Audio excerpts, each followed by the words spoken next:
mistress of deception and All that trickery. remains is your You sacrifice. are more powerful than he can Humanity imagine. has outstayed its welcome. The dead shall inherit the earth. Listen to the sound of my voice. Can you hear me? Who's there? I can't see you. My name is Dr. Salim. We've met before. Dr. Salim.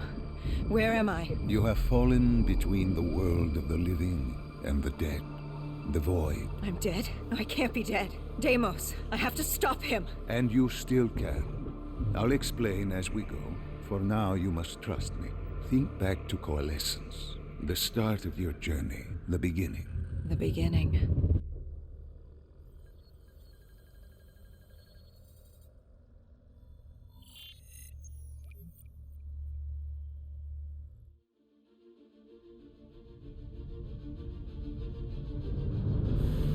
It started at Coalescence Singapore in 2070. 10 years after the disaster. After virus 6115 began its spread. After the dead began to walk the earth.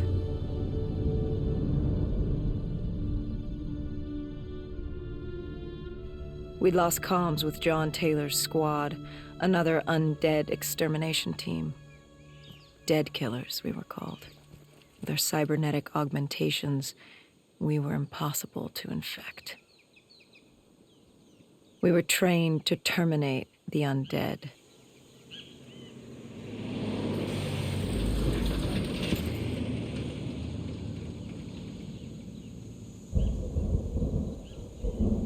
Hendricks was on edge. We were in a quarantine zone, one of many walled-off areas separating humanity from the undead, built to keep the virus and the infected behind their wall, away from the rest of us. The undead weren't our only concern. The 54 Immortals, a local combine who remained in the Containment Zone, were aware of Taylor's activity. This place was the epicenter of the epidemic. The 2060 Coalescence disaster created the cursed world we lived in today. Any activity at this site would set off alarm bells. Either way, our troubles were only just beginning. We should have known that the ASP was a place. If we were going to bring it down, we need to disable his shield and find a rocket launcher. Hendricks had a bad feeling about this. He wasn't the only one. I knew we shouldn't be there.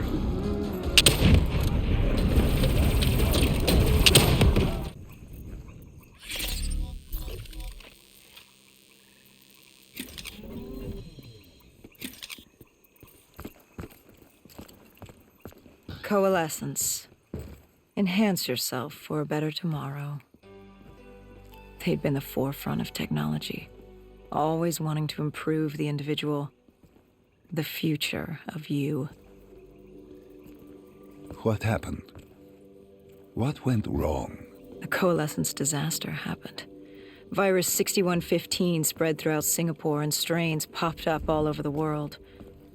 Governments built these quarantine zones to house the undead, a way for the populace to ignore what was happening. 10 years on, and it had worked. We put it out of mind. Ignorance was bliss. What was so special about this operation? It was supposed to be by the books. 5 years after our cybernetic augmentations, Hendricks and I were a well-oiled machine. Quarantine sweeps, recon, search and rescue. It's just what dead killers do. But we'd never been sent after one of our own before. John Taylor's systems had gone quiet. With our direct neural interface, we're hardwired into Winslow Accord servers. Observation knew if you were dead or alive. For Taylor to be neither, that was unusual.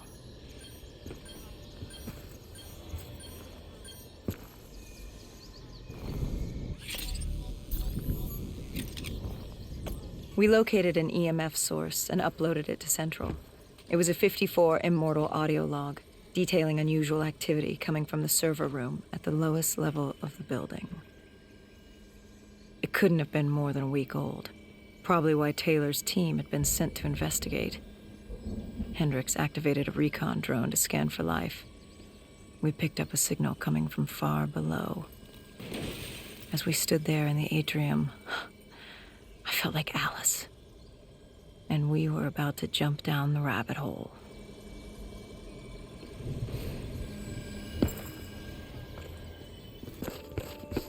Our drone picked up activity ahead. We should have known we weren't alone down here.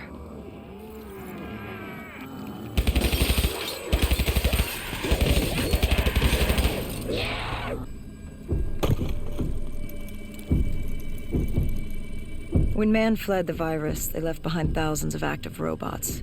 Machinery abandoned with one directive: kill the dead. Years later, they're still killing. But with decrepit programming, somehow humans had been added to their kill list, indistinguishable from our brainless counterparts. The strange behavior was observed in multiple quarantine zones. Another nuisance for us to deal with while on recon. We moved on.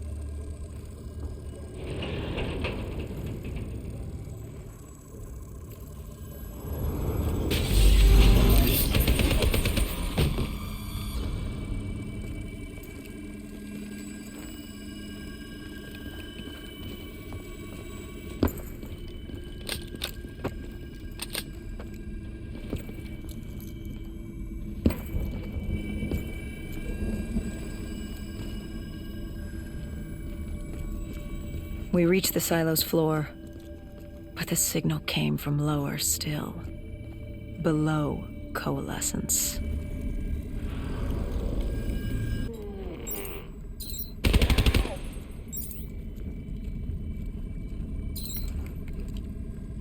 Did you have any inkling of what waited for you? No. In hindsight, we should have put it together. But the fact of the matter, that day was supposed to be like any other.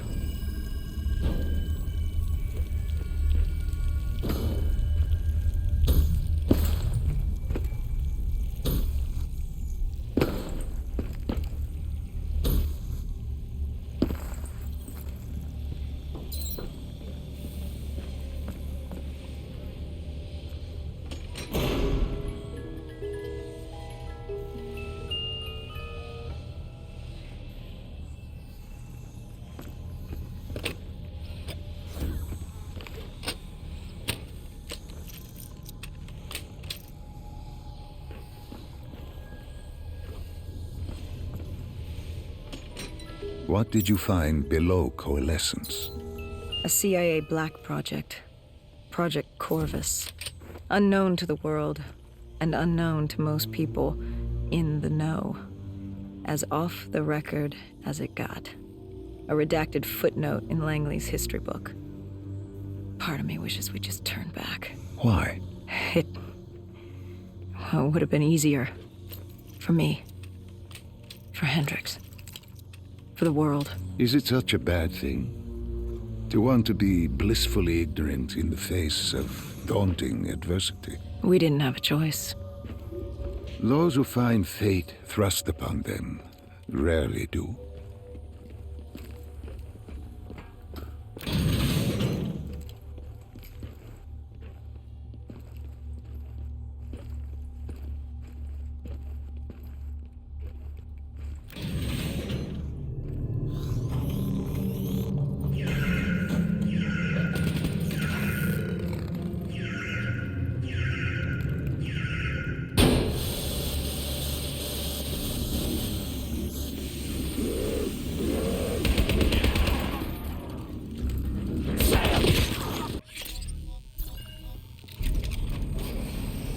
Human testing lab. What awaited you there? We found the truth. The cause of the disaster. You are certain of this? We didn't have the full picture. Not yet. But this was the source. We knew Coalescence was where the virus originated, but residue of 6115 in the air left no doubt. This was where it all began. When the disaster happened, hundreds of thousands died instantly. And they were the lucky ones. Because when the rest of Singapore inhaled 6115, they changed. From the living into the living dead. These test subjects, they were linked together, connected with a direct neural interface, their minds hardwired into the central server. Hendricks didn't like what he saw. You knew something was wrong. The same tech in our own heads made us what we were. It was down here in this room. We didn't know what happened, but the data didn't lie. Man did what man always does, playing God and fucking everything up. We, the CIA, man, we created these things. We changed the world. How do you mean, change the world? The Winslow Accord and the Common Defense Pact. We'd been engaged in a Cold War for nearly a decade. 6115 changed that. When the dead walked among us, we set aside our differences. For all of your conflicts, you and your enemy had two things in common. You're both human, and you both want to stay that way. Was this the source of the signal? No, but it looked like Taylor had come through. Our answers were still further down. When you found the server room, did you have any idea what you would uncover? We couldn't have known. What we found was... We found Sebastian Diaz. One of Taylor's. Another dead killer. Our friend. He'd linked himself to the CIA server, connected directly with the Winslow Accord systems. He was deactivating defenses for the undead quarantine zones all over the world. The massive walls containing the spread, keeping us from the undead. Deactivating the defenses would let the flesh-eating hordes loose upon the living. It would end humanity. We had to stop him. The only way to stop him now was by destroying the server.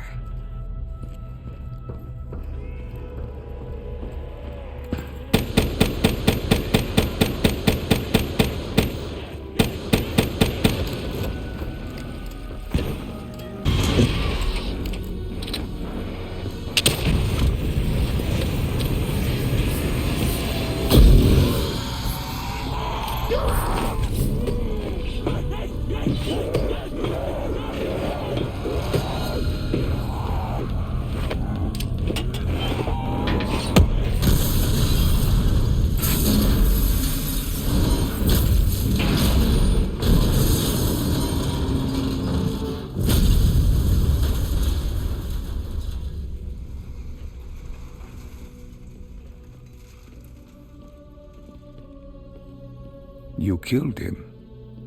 Your friend. He left us no choice. Hendricks wasn't happy and let Diaz know that. He'd unleashed the dead upon the world. Hendricks knew what he had to do. You needed to find out what he knew. What he knew about Taylor.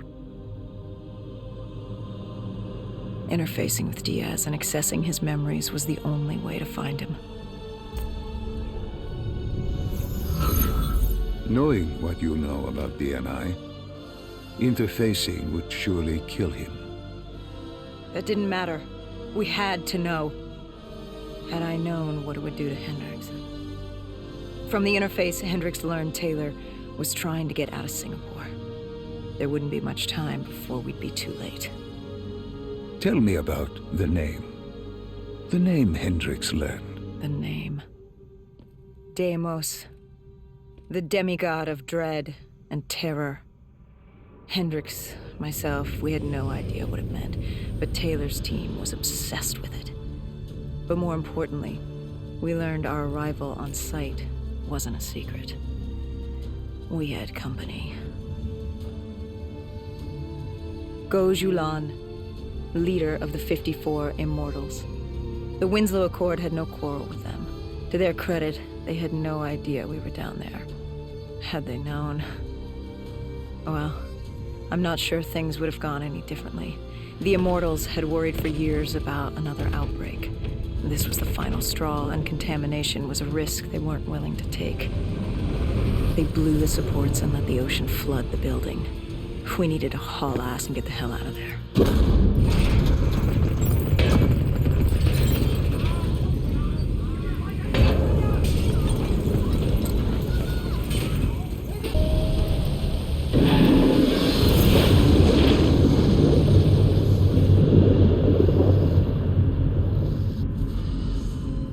We needed to get out of there before the whole building collapsed.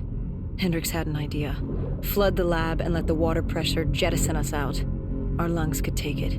He just needed time to open the door.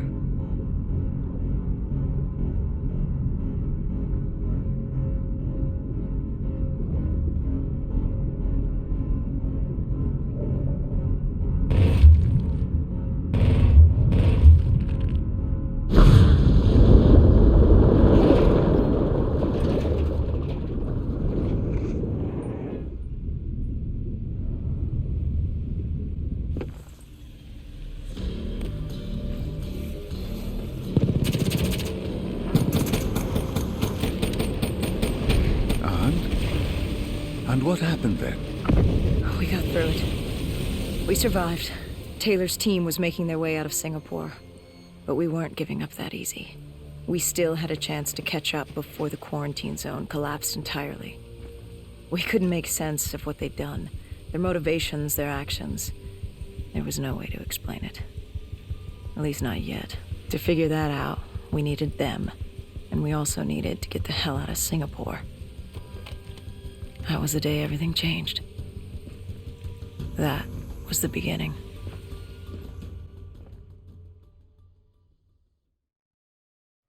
All right, Salim. I told you how this began. Now tell me why. How do I stop Deimos if I'm dead? Your body is dead, but your mind remains alive.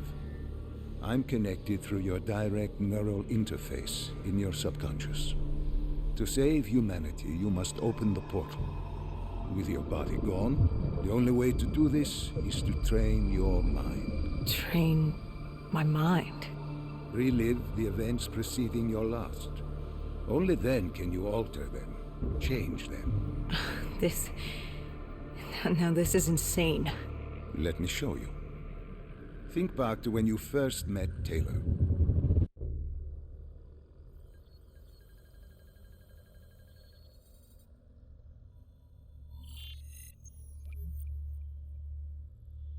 Think back to 2065.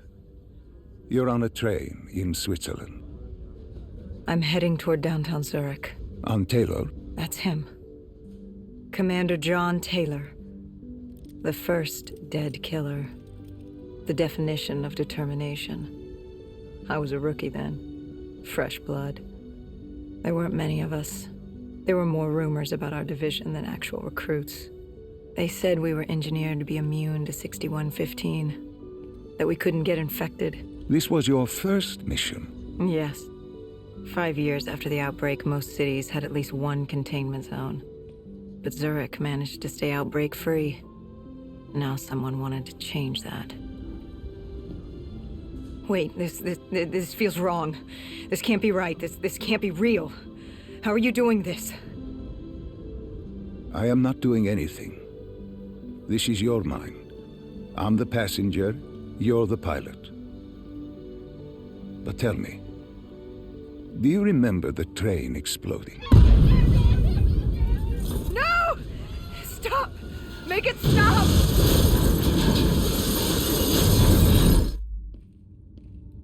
Dr. Salim, what's happening? What's going on? You must be calm. This is your memory, and you dictate the truth. But your mind can play tricks on you. It can deceive you, and it can lie. This never happened, but it nearly did. You and Taylor stopped it. How can I see something that never happened? What the hell am I seeing? And why does it feel so damn real? The human mind is fragile, easily swayed by an incorrect recounting of events. This was one outcome your mind feared. Start from the beginning and take me through the mission. Once we organize everything correctly, we'll be able to find the truth. Tell me about the Raid. The Raid. There was a Catardist terrorist collective. They were planning something big. But they knew we were coming. Stop. Don't rush through. Let us start with who was with you. You were not alone, after all. Taylor. He told me they'd received a tip about the Catardists. These undead sympathizers had sprung up around the globe in the years following the outbreak. They believed the undead were the next step in human evolution. To become undead was to live. The dead should inherit the earth. Crazy, right? Was it only Taylor?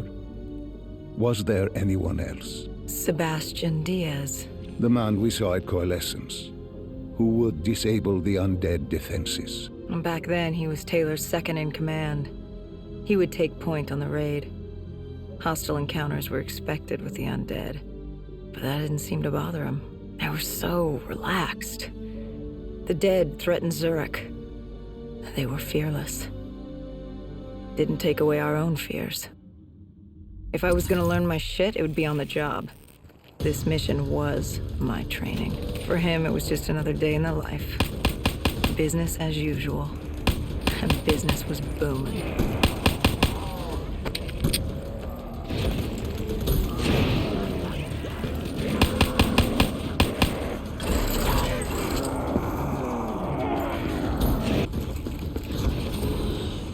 The entrance was locked.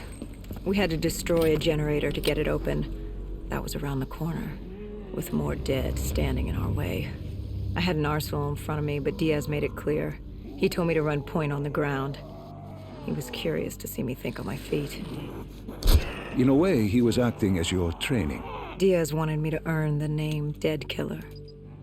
And there's really only one way you can do that. I had support that day, but when you're out there in the real world, you're on your own. No backup, no reinforcements. Just you and the undead. I'd show him I was worthy of the name.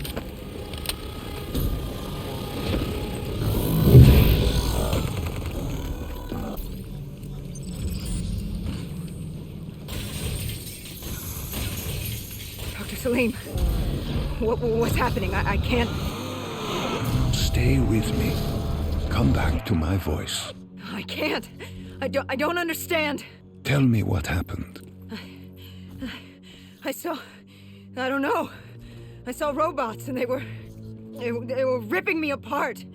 What's happening to me? What was I seeing? It is a lapse.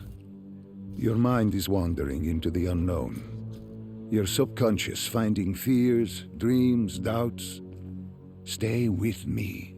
Stay with my voice. You're still in the factory. You were about to make a discovery. Yes, there was a console ahead, and Diaz told me to interface to get access to their network. We had to find out what they were planning. Had you ever extracted information with your DNI before? No. Nothing can really prepare you for it. The flood of data, endless streams of infinite information, it's instantaneous, and it's an eternity. What did it show you? The Cotardis had a contact, an inside man at Coalescence World Headquarters in Zurich. We had his address, ID number, security details, the last of which was most telling. He had extensive security clearance at Coalescence. Specifically, he had access to 6115, the virus. Then let us do just that. Let us find him. Take me to his apartment.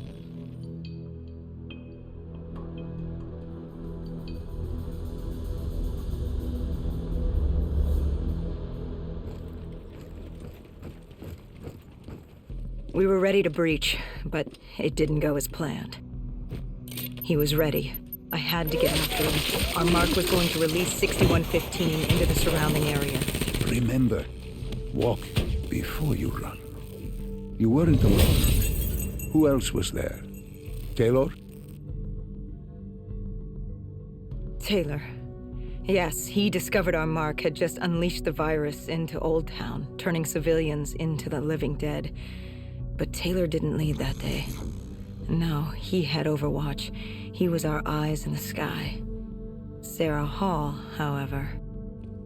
Sarah Hall, the team's intelligence expert, was with me. She had point. She found our mark. Apparently his supply of 6115 was 10 times what we initially believed. Enough to turn all of Zurich into a city of the dead. Hall had been with Taylor as long as Diaz. He practically raised her, trained her. He made her. With Taylor in the sky, Hall was our feet on the ground. She didn't have as much patience for fresh blood as Diaz. She was direct and focused. And right now, she was about to give me a lesson in target acquirement.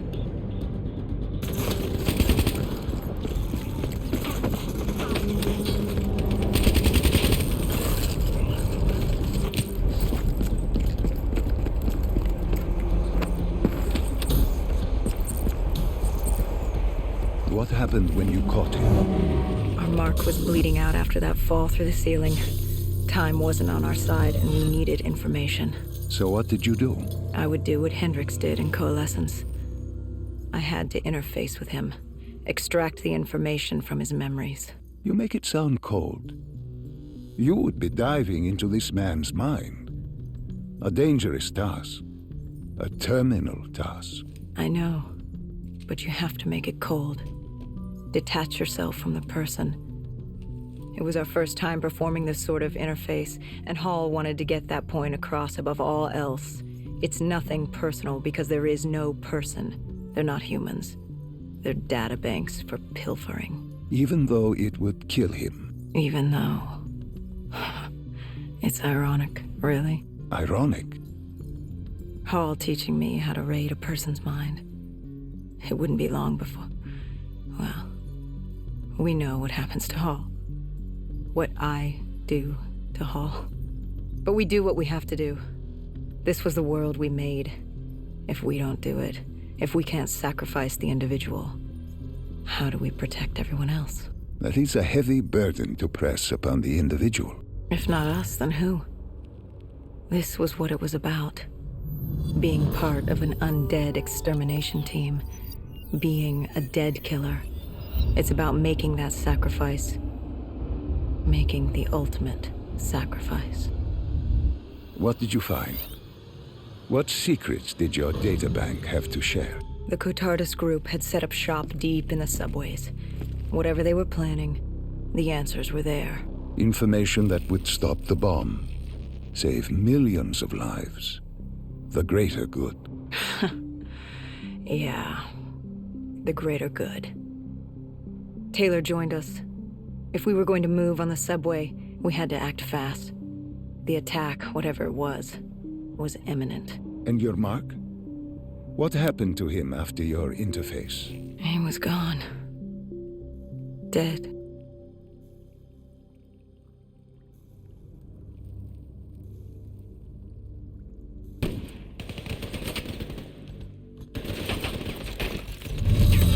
The tunnels. We tracked down the Cotardis operations, and they were putting up a good fight. Who joined you in the tunnels? Taylor oversaw the operation, but the lead on this was Peter Moretti, the last of Taylor's team, an explosives expert. He was the guy you wanted when you needed to blow shit up. He was damn good at blowing shit up, which made him perfect for the fight ahead. Fearing discovery, the Cotardis Collective had an armada of undead and patrolling robotics guarding the facility. I won't lie, it's strange seeing Moretti like this, knowing what happens next. He was crucial to finding Taylor, to finding Deimos. You mean the refineries in Cairo? He had a pivotal part to play. He just didn't know it yet. What he knew then was the way to the hideout. He took point.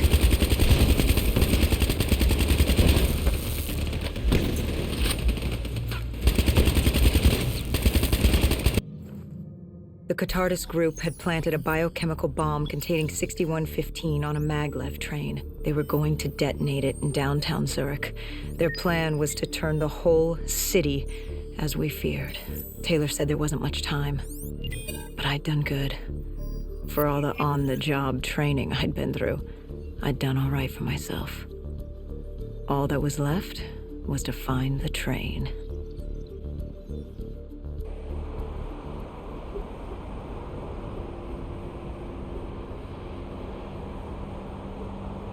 Good. You didn't even need my push to the final memory. You connected events and arrived at the truth. Now what happens? Now we set things right. Through your mind, you realign the events as they occurred. And by doing this, if I work with you and remember the events leading up to Zurich, you will be able to open the gateway. But let's not get ahead of ourselves. Let us finish here first.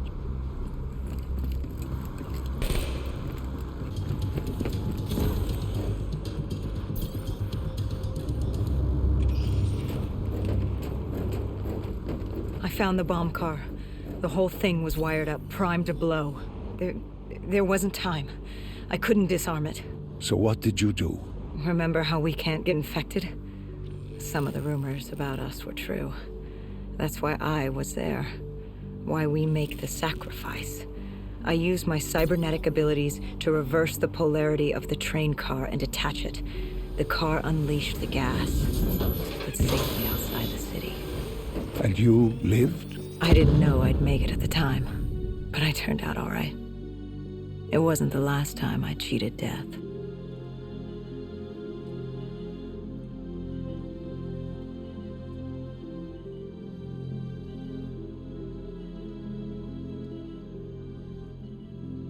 No.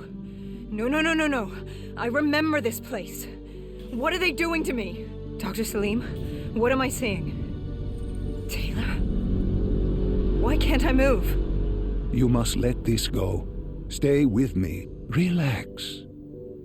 Come back to me. Come back to the void.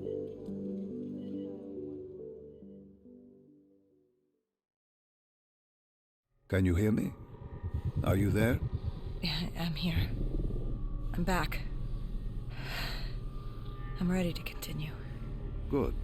Now that you've begun conditioning, let's return to 2070. After Coalescence collapsed. You were trapped in Singapore. With quarantine zones unlocked all over the world, we couldn't raise WA command. If we were going to escape, we had to improvise. We turned to the 54 Immortals.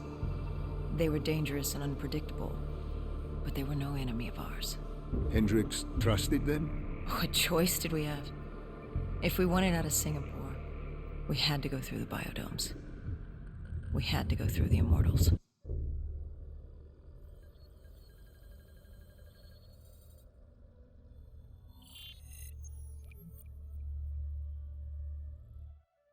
Getting in was easy. Getting out would be another matter entirely. At the time, the biodomes were the safest place to be. With the outbreak of 2060, the Immortals seized the marina and dug in. The biodomes were impenetrable. Dead-proof. Hendricks had a contact, Danny Lee.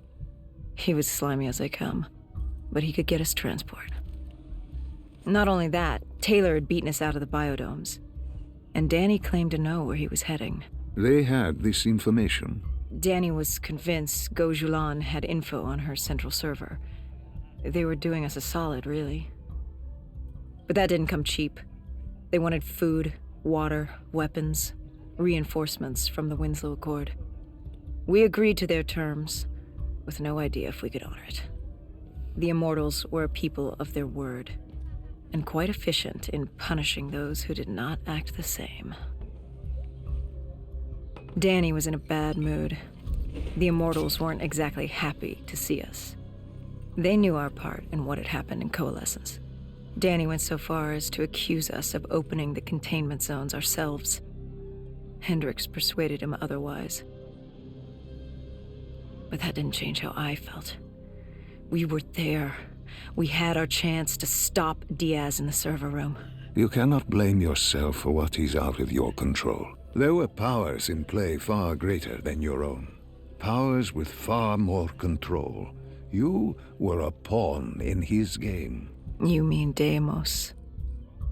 Well, as it turns out, we weren't his only pawns in the room. How do you mean? You can get us a ride out? Sure, I'll give you that. But claiming to know where Taylor was? Know that saying, too good to be true? Something was wrong. There was something malevolent, malicious. I called Danny out. Wasn't too happy with that. But then again, we assumed he was just scared. The outbreak now occurring worldwide was unprecedented. We were all scared. Up till now, we'd become complacent. We got comfortable. The dead had stayed in their cage, and we kept pretending nothing had happened. Taylor and Diaz changed that. Pandemonium, riots, civil war, countries were already tearing themselves apart, in many cases before the dead even reached them. But Danny wasn't scared. He was stalling. And it only took us another moment to find out why. The Ghost siblings. Danny set you up. No. This was different. It was their eyes. Hollow. Empty. Void of life. Like they could see right through me. They all had it. Just like Diaz. It was only later we found out all higher-ups in the Immortals were outfitted with D&I. Like us. If only we'd known the part our own technology would play. The thing about dead killers, though, there's always a plan B. We had a robot squad in place, ready if the situation took a turn. Gojulan bolted before our robots got her. She was headed for the server room in Cloud Mountain, the only place we could put in the call from transport. It became quickly apparent that uninvited guests had joined the party in the biodomes. The dead were flooding into this safe haven. It was about to become hell on Earth. We had to move. We had to get to Cloud Mountain.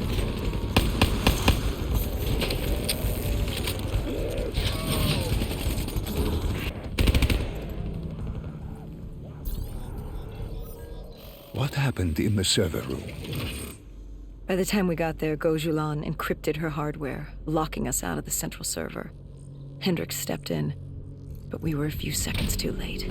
Damage was done. Why did she lock you out? It didn't make any sense. Sure, we weren't on the best of terms, but this wasn't her. Something else made her do it. Something was controlling her.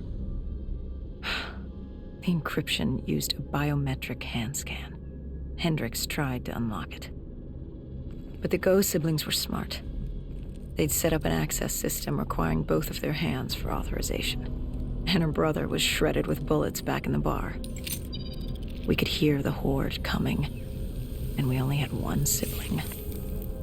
But she did have two hands. You chose to cut off her hand. Why? I hoped the biometrics were interchangeable, allowing the siblings to use either reader. If we were calling transport and getting out alive, it had to work. Lucky for us, it did. Hendricks interfaced with the system. He was able to raise WA command.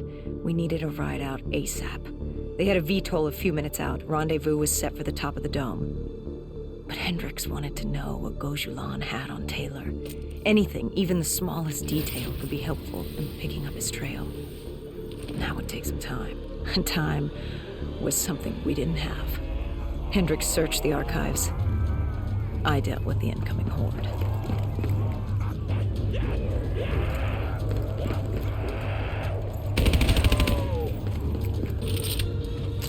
Hendricks had pulled all the data he could. I hoped it was enough. Our pickup was in position. It's time to get the hell out of here.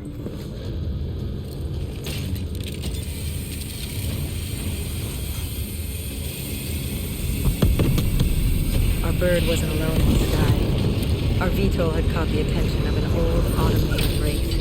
We needed to find another way.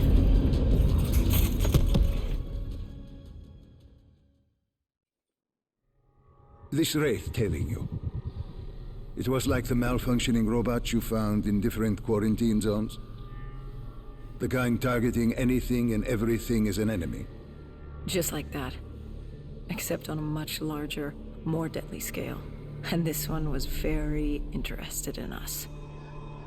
Command had an exit route. Extraction set beyond the swamps. If we crossed the super trees, there were shipping docks where we could commandeer an airboat. It's easier said than done.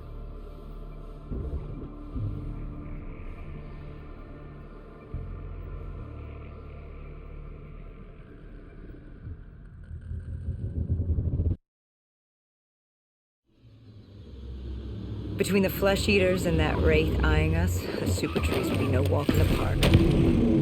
We had to haul ass and stay out of sight. But they weren't our only concern. Winslow Accord picked up chatter ahead.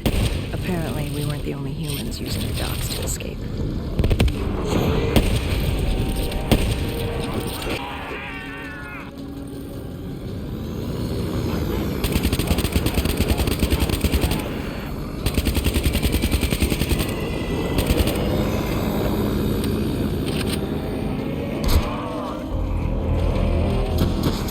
The super tree was collapsing. The only safe route to the docks was up. Chatter confirmed the 54 immortals were scrambling to get out of the biodomes through the swamps.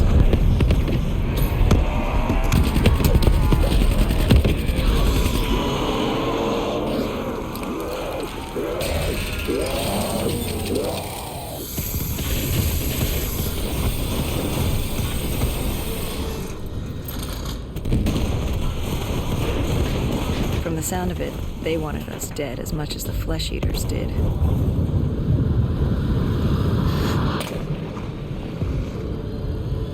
Looked like we were jumping from one bad situation into another.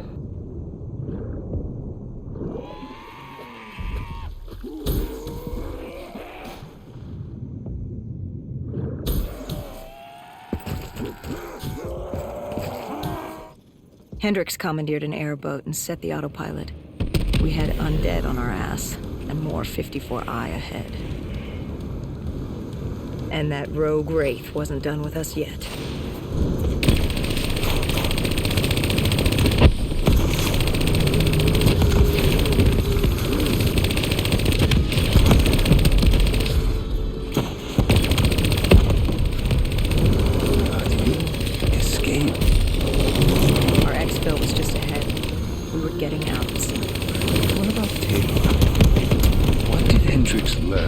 Server. Nothing. It had been wiped. Taylor was in the wind. And the virus, 6115, wouldn't stop this time. The Winslow Accord and CDP had been thrown into chaos. We'd lost Hong Kong, Berlin, and Cairo. And it was just getting started. What would come next? How the world would change? There was no way to be ready for that.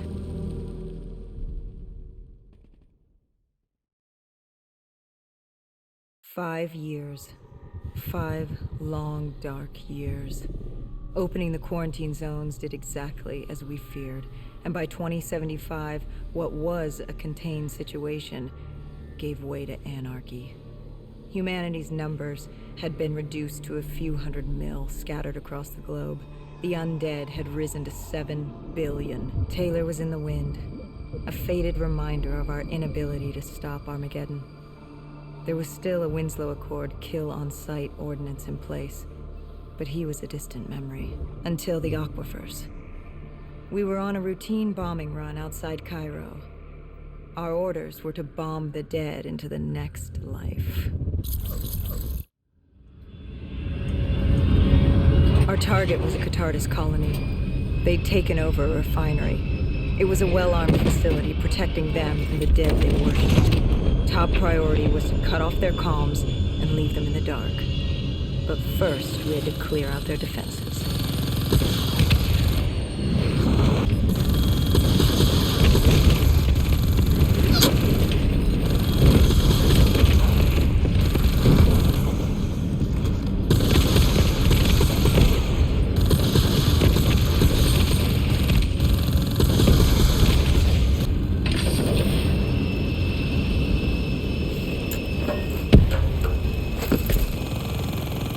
We moved on the array, but the undead sympathizers weren't going down without a fight.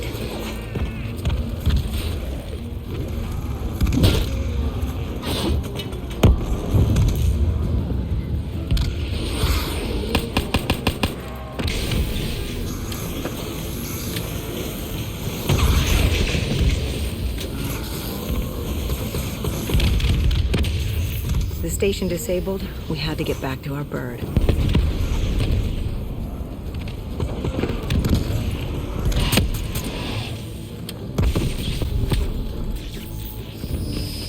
With the comms disabled, we needed to get back in the air.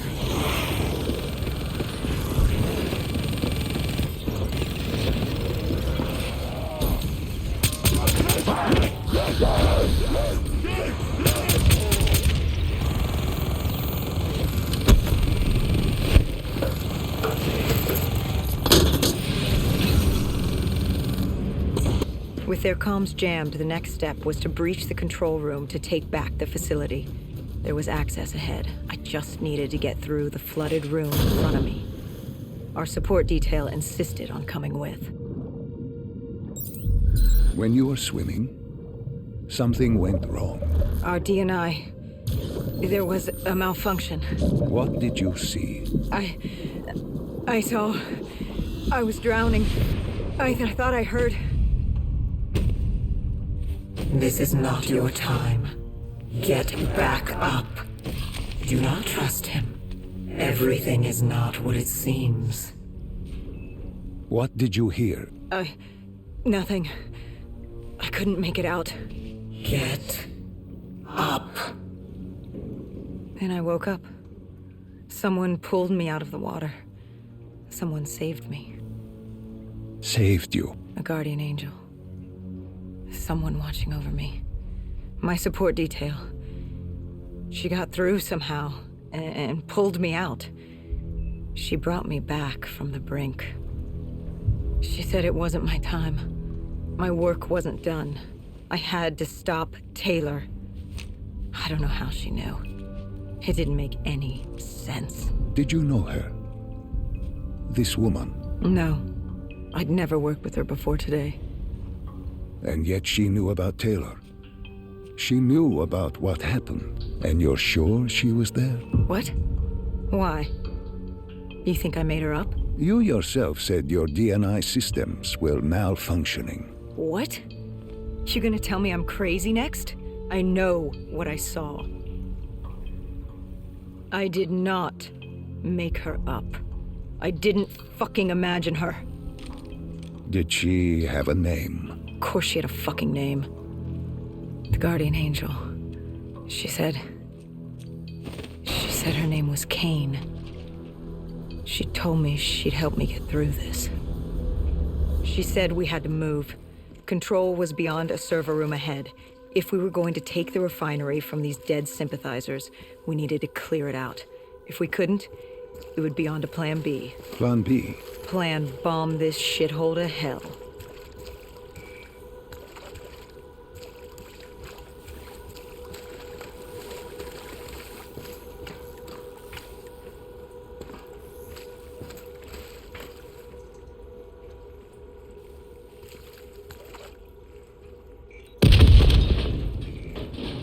We prepped to breach, but it turns out our enemies planned ahead. The explosion blocked our path. We had to double back. It caught us off guard. But the noise also caught the undead's attention.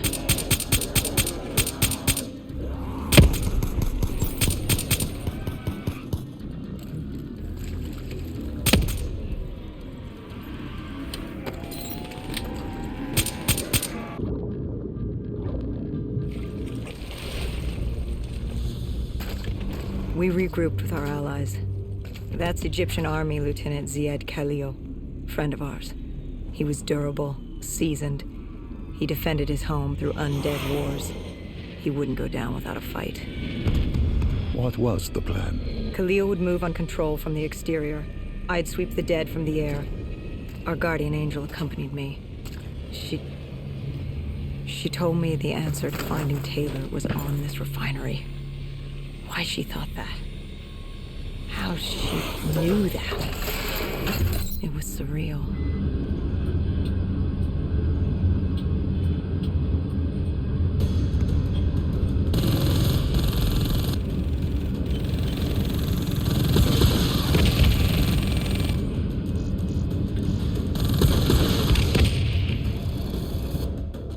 When Khalil took the control room, he found something on the security footage. Something we needed to see. Taylor. Like seeing a ghost. We just stumbled upon him. This wasn't just a Cotardus colony. This was Taylor's hideout. They were already evacuating Taylor. We locked down the facility, separating Taylor and his associate, Moretti. Who did you go after? It was too late for Taylor. The Cotardas put him on a VTOL. We'd go after Moretti. Command informed us the kill order was still active. Hendricks didn't like that, but it wasn't his call. How did you feel about it? 5 years. 5 years after our fuck-up, and we could fix it. I'd gladly take the shot.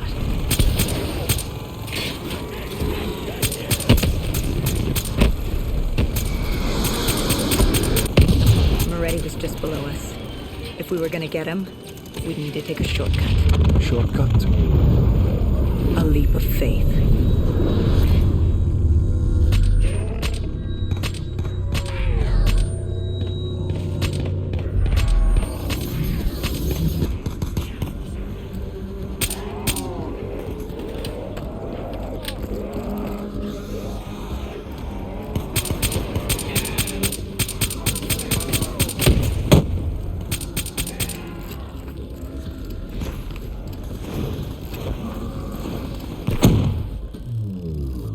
How was Hendricks coping with the change of plans? He was upset. And why wouldn't he be? Command wanted our friends dead. He wanted to bring Moretti in alive. But that wasn't all, was it? No, Hendricks had been different since Singapore. In what way? Every way. Aggressive, angry. He was losing perspective. And something was just off. I should have known what happened. How could you have known? Even if you had, what could you have done?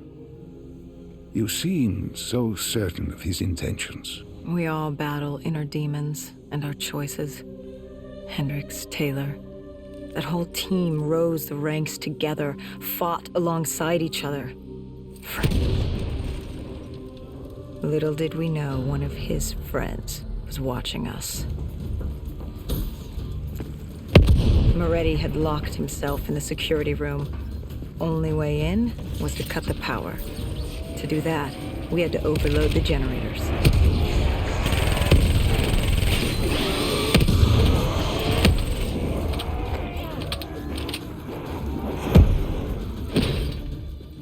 You cornered him. What did Moretti say? He said that name, same as Diaz. Deimos.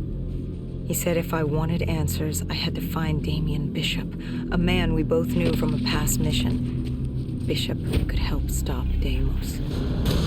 But first, I had to kill him. He kept saying, "This isn't me, this isn't me." He kept saying Deimos made him do it. So I granted his last request.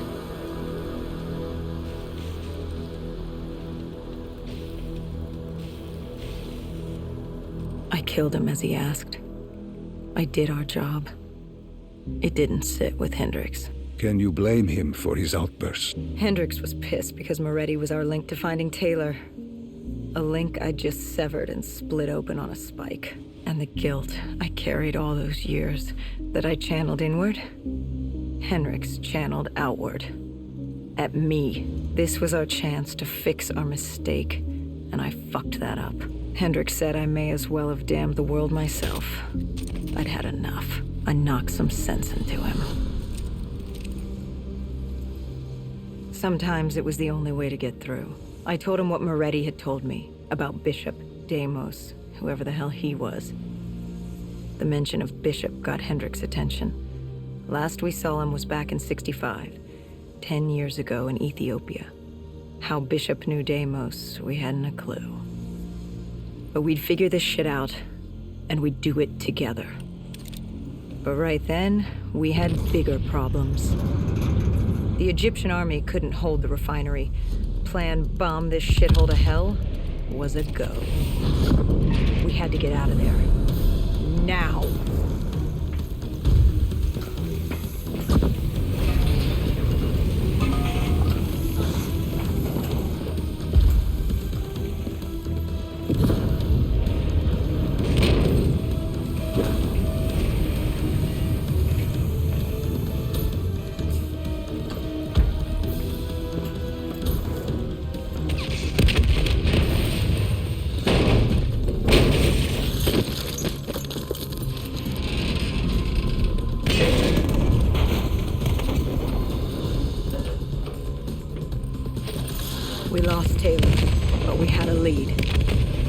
Moretti said Bishop could help us find Deimos, which meant he was our next stop.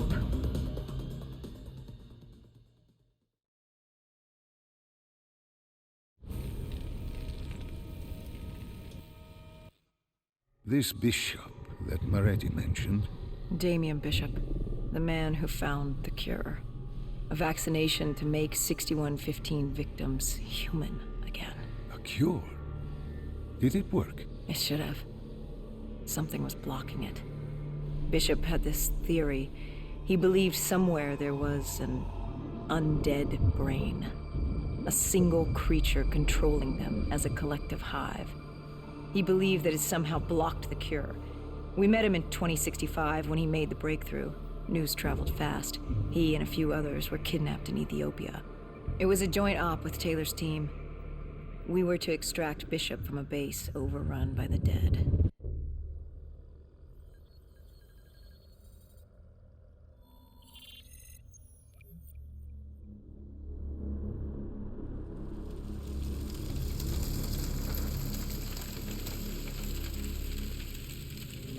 With the dead crawling all over, we needed a distraction. Something to keep the flesh eaters occupied so we could grab Bishop.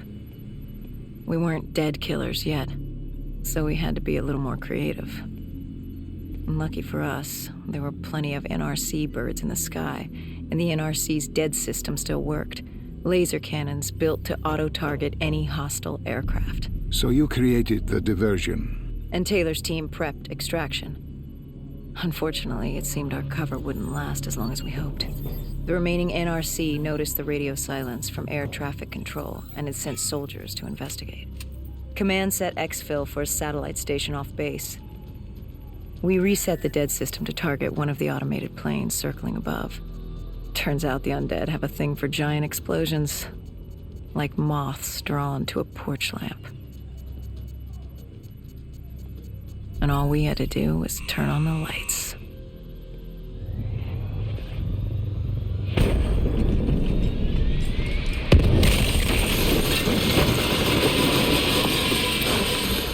Unfortunately, we couldn't exactly control the landing. Hendricks alerted Taylor the bird was down and the diversion in play.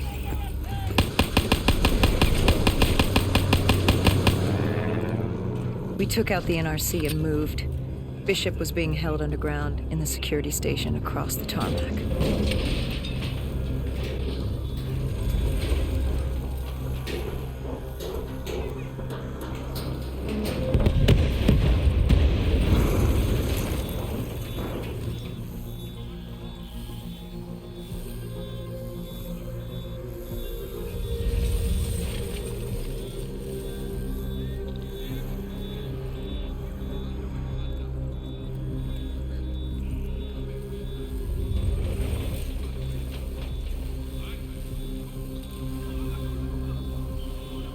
Hendricks ordered weapons down. The base was crawling with NRC soldiers and undead. No need to draw any more attention to ourselves. We crossed the tarmac. The tunnel ahead led to the security station.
Hendricks took out the guards.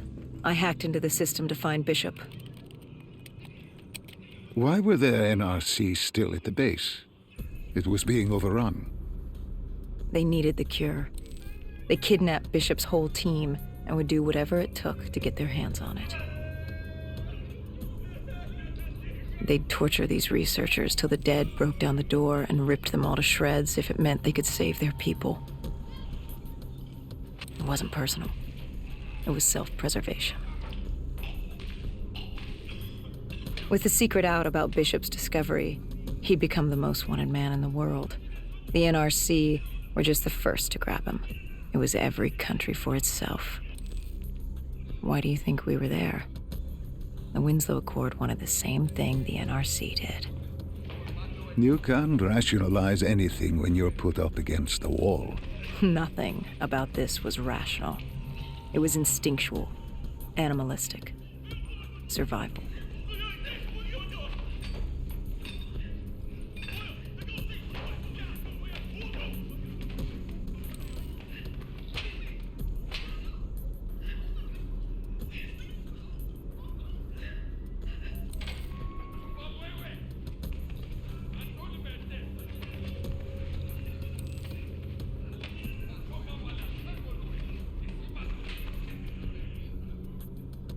He had been escorted to an interrogation room.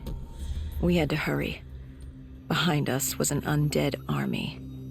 Once one got a whiff, the others would come running.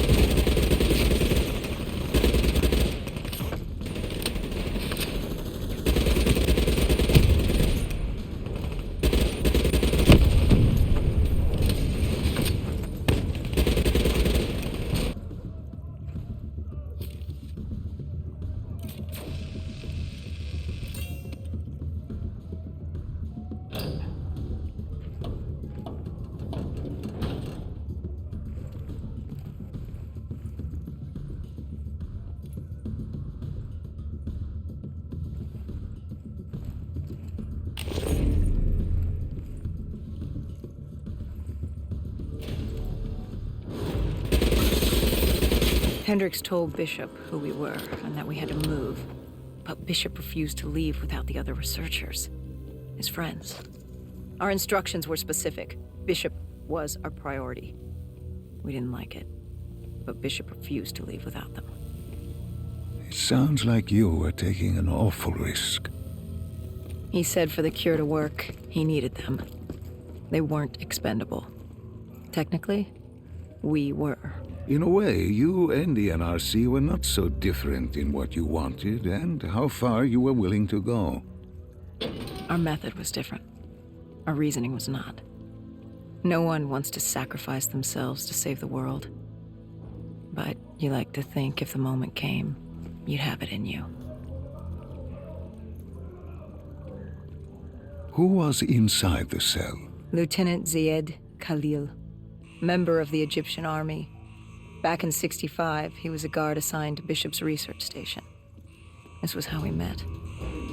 Hendricks cut him down and notified Taylor we were freeing the other hostages. Taylor said we didn't have the time. The base was swarming with additional NRC forces. They weren't letting their prize go that easily.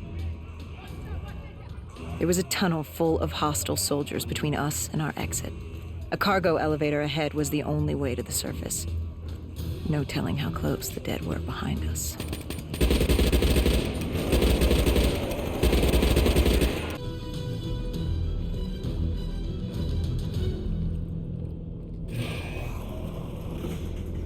The remaining NRC forces were waiting for us above. They weren't about to let their prize prisoner go.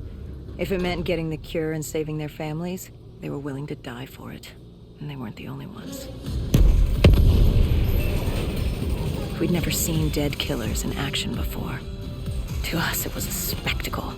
To them, it was just another day in the life. Wait a minute. Do not be deceived by his lies. Remember your past. Remember when you first met John Taylor. Remember the truth. Wait, this is wrong. This can't be real. I told you I met Taylor in Zurich during the 2065 Catardist Uprising, after I became a dead killer. But here I am with Taylor, and my limbs haven't been replaced yet. I'm still human. Why did you tell me that the first time I met Taylor was Zurich? Focus.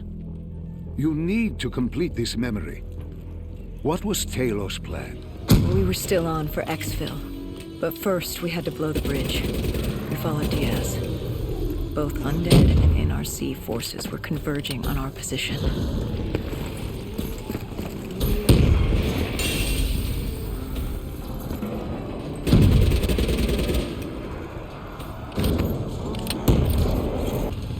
Paul grabbed us after the hangar. She was to take us to Moretti, so we could blow the bridge.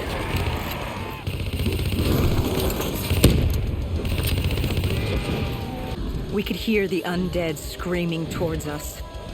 But that wasn't it. A robot horde was moving in, and Taylor would need some time to get the door open. You were forced into the garage. What happened there?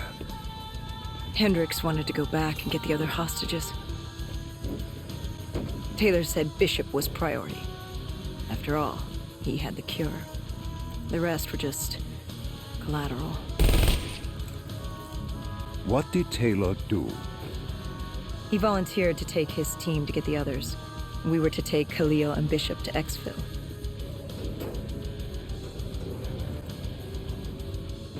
We got on the APC. Bishop was the most important man in the world right now. We had to get him to exfil if it killed us.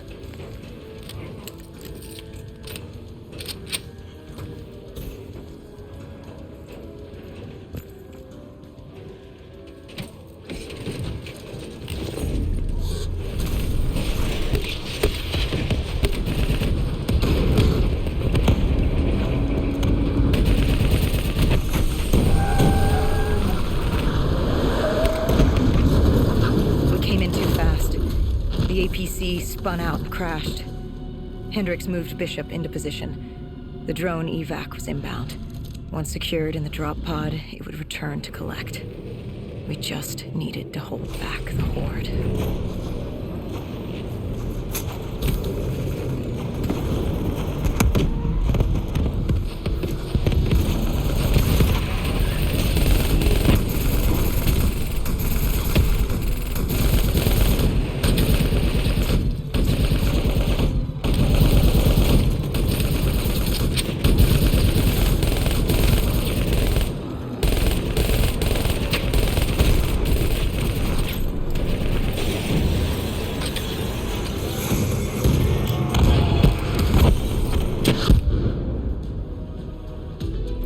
What happened?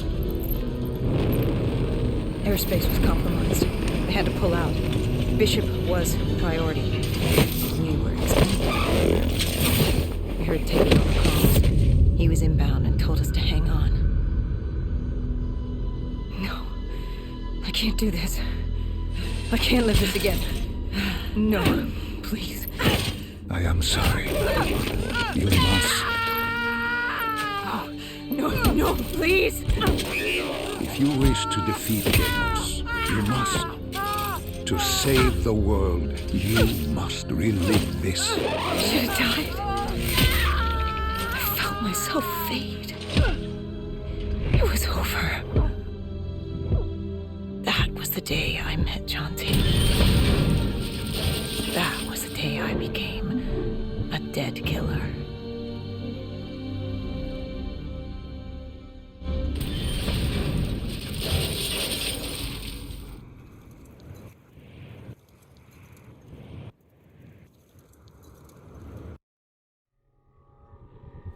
That was the day you met Bishop, the man who found the cure, before he died at the Cairo aquifers. Moretti told you to find him. On Moretti's instruction, we sought him out. We told him what we knew, which at the time was just a name, Deimos. He didn't know much. just that Deimos was responsible for the outbreak, and that a safe house in Singapore had a dossier on the guy. So we returned to Singapore. Little did we know, GobbleGum had taken the city, and somehow gotten the undead to obey her. If we were going to get to the safe house, we'd have to go through them.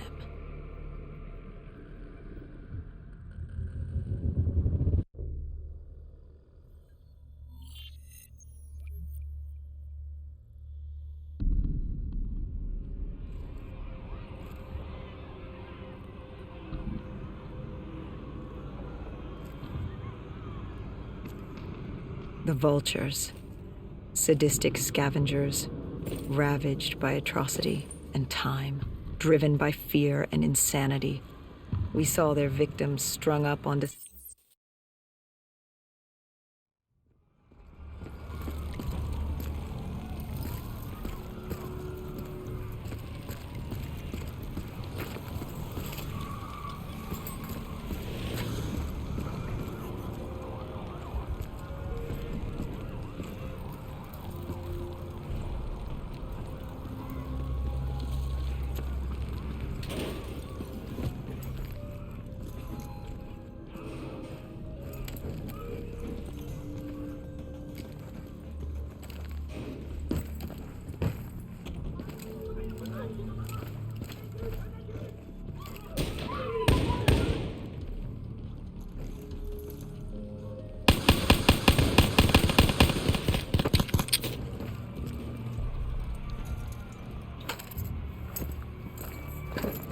These scavengers were well equipped.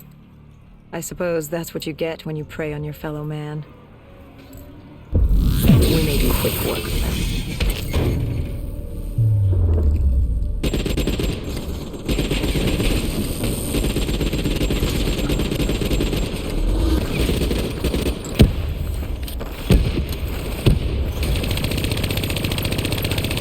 Hendricks took point down the alley. From the sounds of it, the dead knew we were coming. Clearly, Singapore was happy to have us back in town. Overwatch confirmed the vultures were converging on the safe house. Civilians spotted on site. We didn't know if we could get through without additional collateral damage.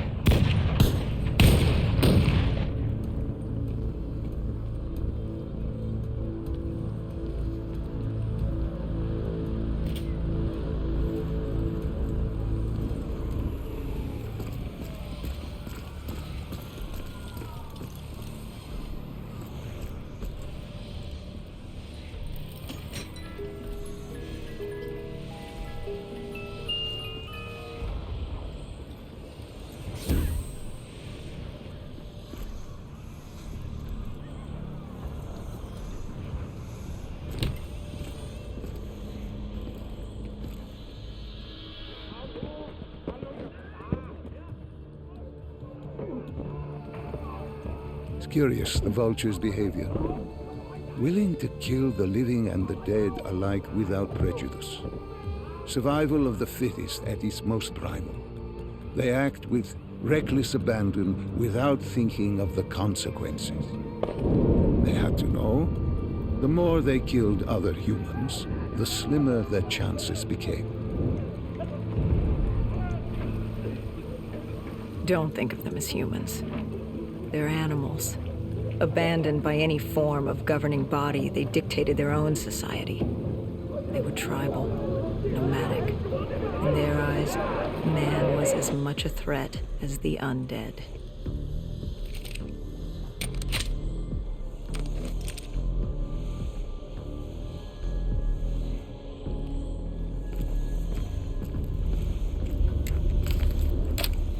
The scavengers began realizing they weren't the only humans in the area. It was a matter of time before GobbleGum knew we were here. The safe house was beyond the gardens, but the gardens belonged to the dead. They smelled us lurking above.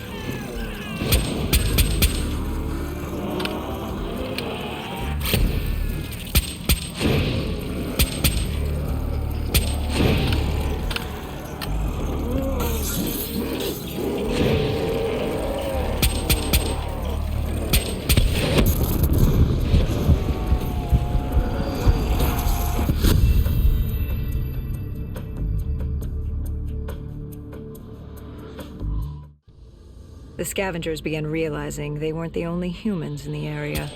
It was a matter of time before Gojulan knew we were here.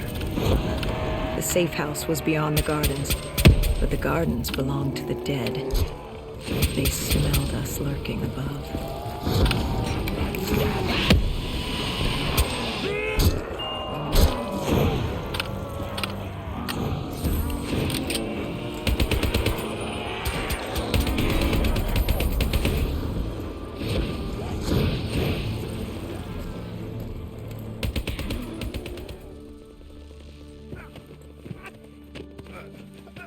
Why did they create these displays? What was the purpose? They weren't just displays. They were art. A way to show off their work, lure their enemies with the dead bodies of friends. Vultures are territorial. They fought among themselves, sociopaths at war with everyone and everything, undead or fellow human. Either way, you were a predator competing over the same resources. And now we'd become prey baited into a trap.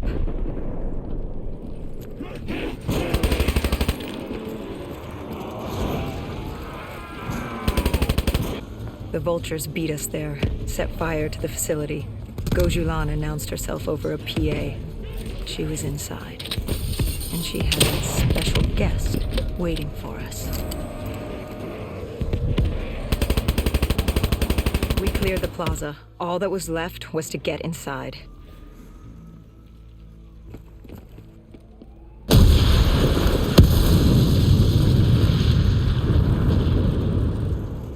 The blast knocked us back.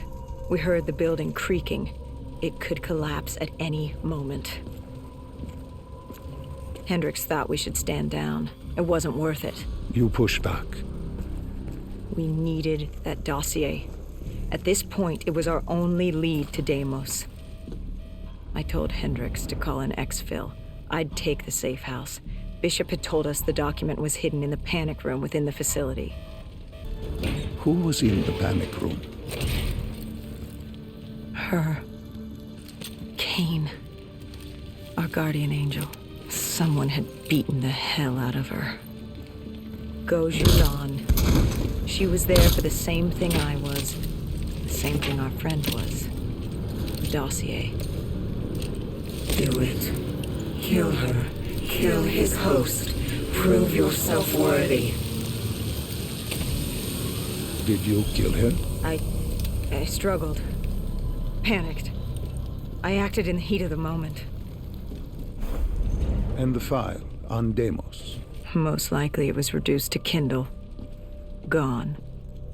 Or so we thought. Hendricks called in transport. Singapore was another dead end. But we needed a few answers from Kane. Starting with who the hell was she? And what was she doing in an abandoned CIA safe house? The truth proved more eye-opening than we could have imagined. After the aquifers, we certainly hadn't expected to see Kane again, let alone here. She wanted the same thing we did. The data drive on Deimos. Better yet, she knew where it was.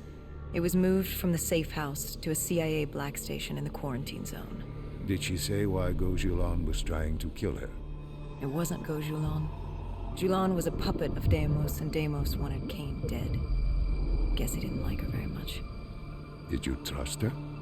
No, not yet. Our guard was up, but if she could get us to the black station, it was worth a shot.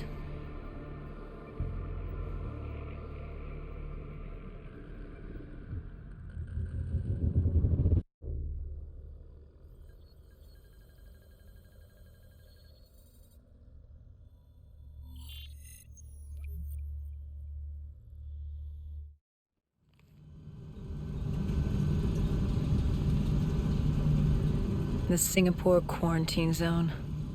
We never thought we'd be back here. Bad memories? You know damn well it certainly wasn't good ones, Doc. The place was a living, breathing reminder of the incident 5 years ago. We'd be in and out quick. We weren't staying any longer than we had to. find out who this Deimos asshole was and get the hell out of Dodge.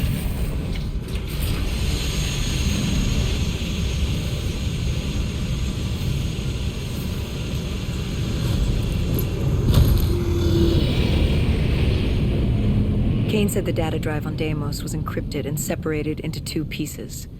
We needed both to access the drive, like a lock and key. The lock, I assume, was at the Black Station. Where was the key? The key.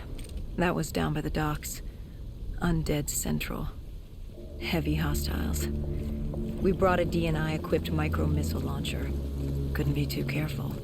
That, and Command had prepped a drone strike to wipe out most of the dock.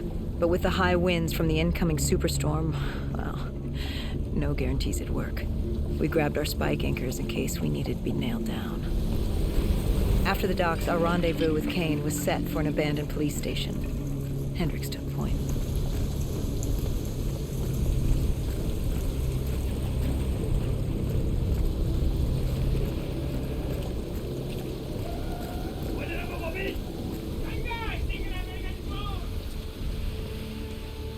More vultures. Preying on the weak. Since the fall of the Immortals, they'd inherited all of Singapore. Turned the place into some twisted version of the Wild West. After the events at the safe house, we caught their attention. They weren't exactly thrilled with us on their turf, and were taking it out on the locals to find us. Why didn't you step in? You could have saved them. Calculated risks. We needed to stay quiet and lay low. But there's always a chance, isn't there? Chance is a billion-sided die. You like the odds of that? If they didn't die today, they'd die tomorrow. If not tomorrow, the day after. One way or another, death was coming for all of us. Nobody was getting out alive. If we tried to save them, it could be our necks in those collars. We weren't there to save 2 people. We were there to save all the rest of us. We needed to get to the Black Station, raising as little alarm as possible. The last thing we needed were the dead and vultures after us. Turns out the odds were already stacked against us.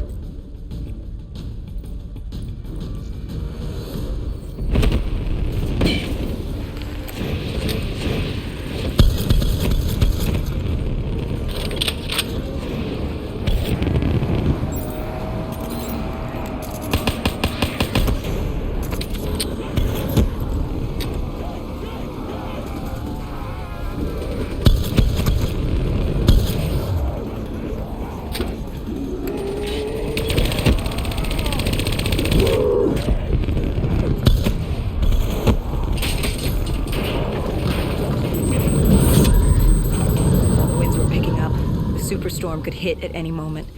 Good thing we grabbed those spike anchors. We were gonna need them.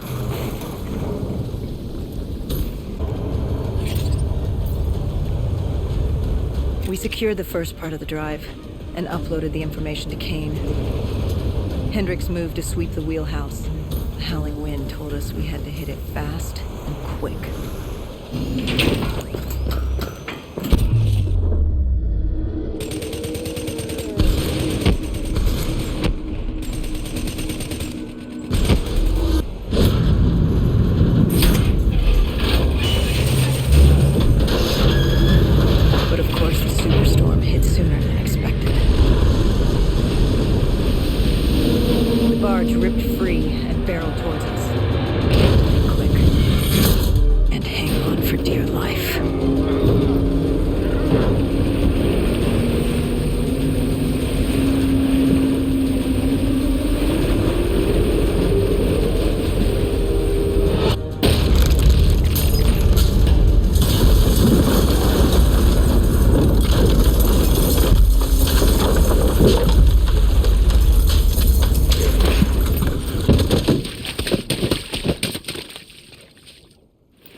We'd been set to rendezvous at an abandoned police station, but we were off route.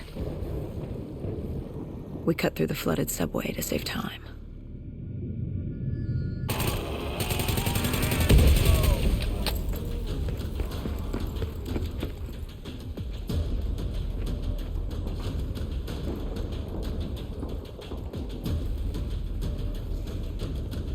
With the dead cleared out, we moved toward our rendezvous.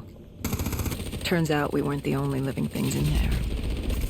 A vulture got the drop on us, determined to reduce us to scrap metal.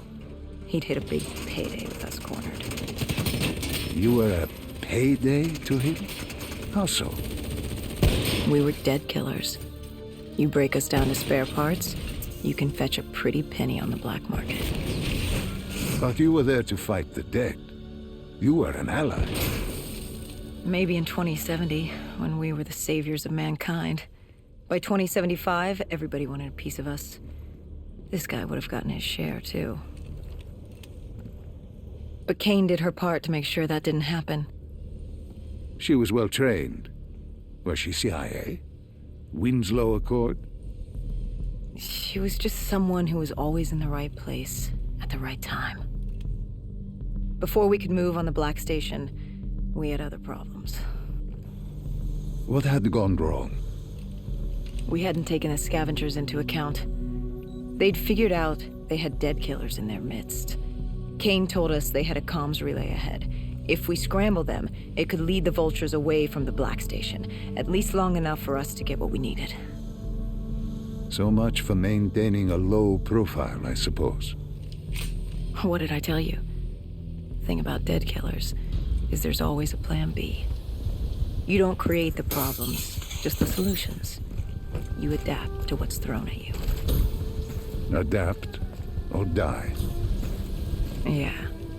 Adapt or die. We plan to regroup with Kane outside of Chinatown.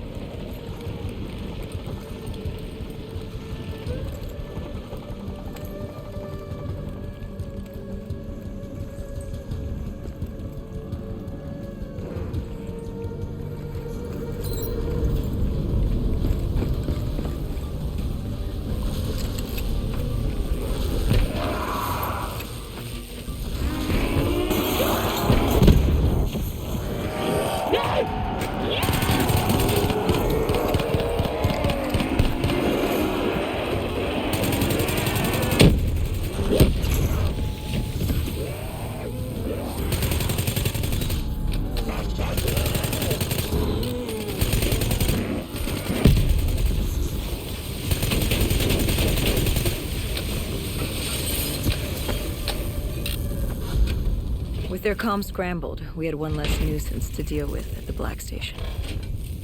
Now to get the drive and get the hell out of this shithole. You couldn't take being here, could you? You felt haunted coming back to this city.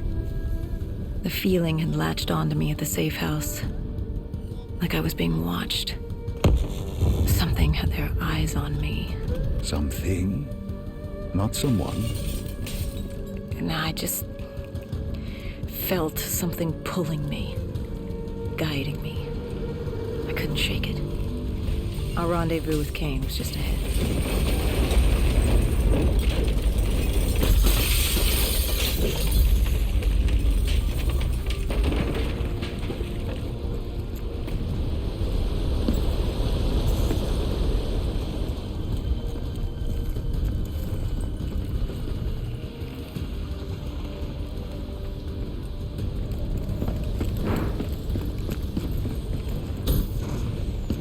By the time we rendezvoused with Kane, the dead were crawling all over the street. What was Kane's plan? Hit him in the gullet, then bag and tag. Gotta admit, the girl wasn't afraid of a fight. She seemed to welcome it, relish it. Like yourself? Like a berserker. Like a dead killer.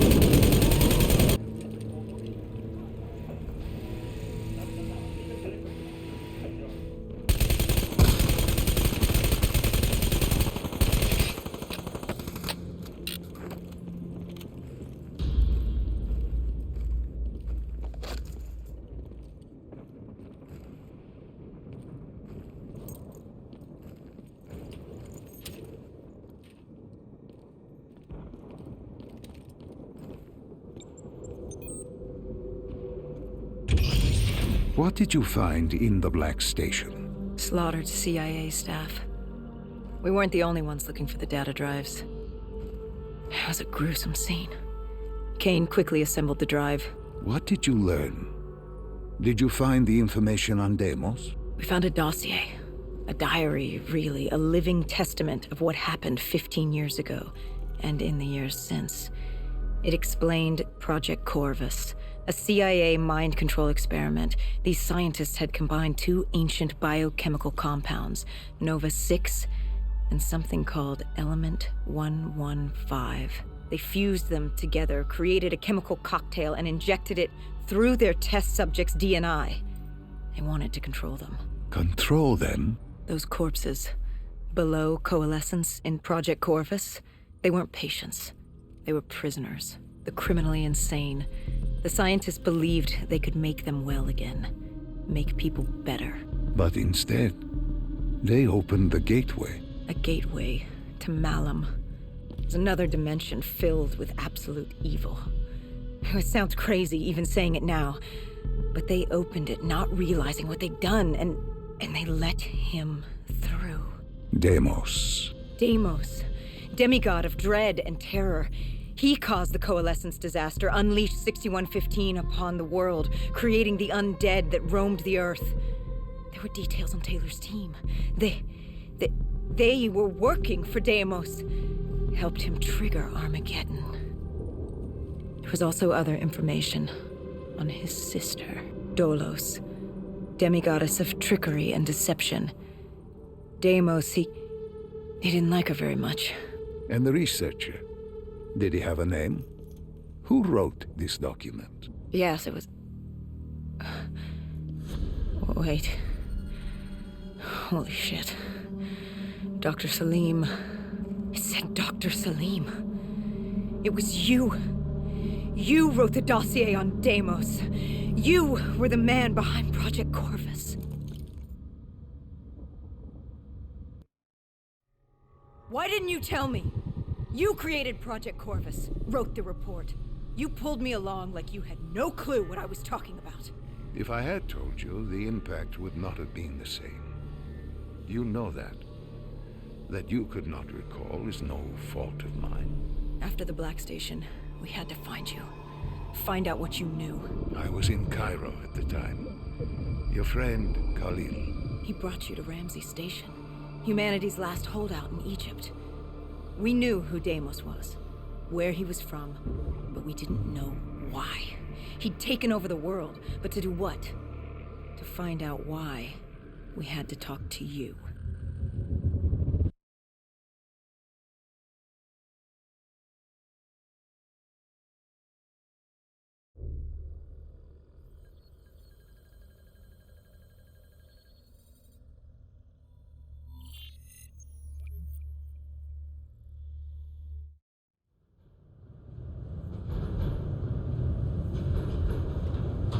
Pieces were coming together.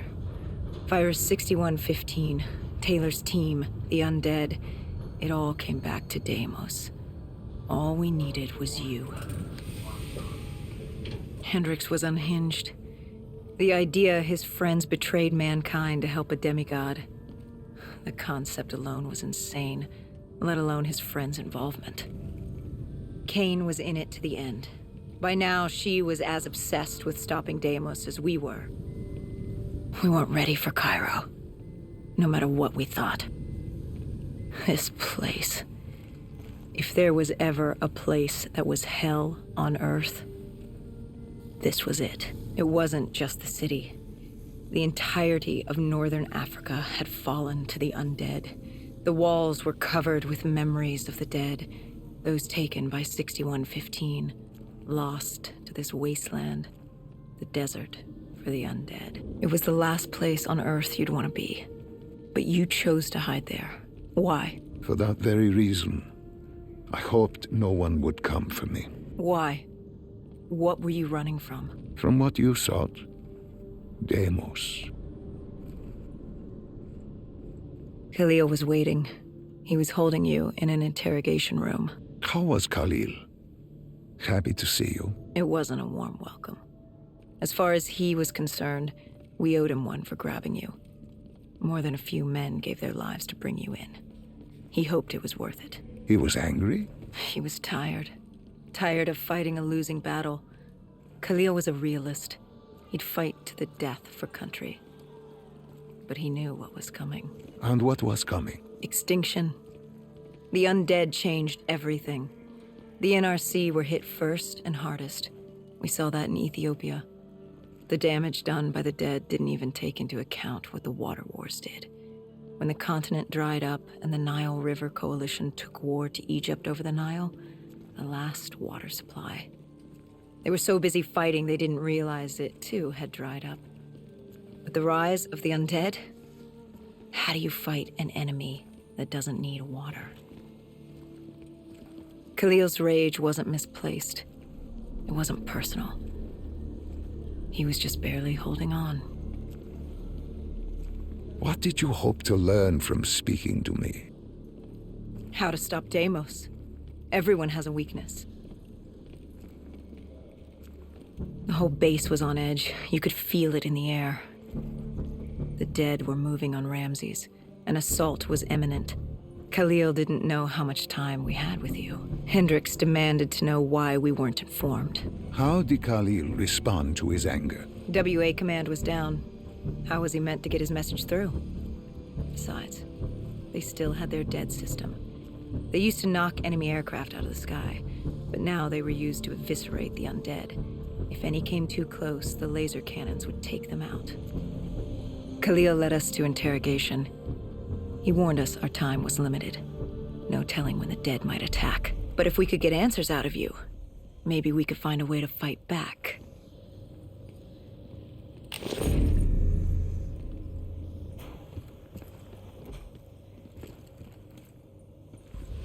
You certainly weren't too happy to see us. You say it like I had a choice in the matter. With no time, we needed you to be willing to talk. The truth serum would make you relax, more willing to divulge.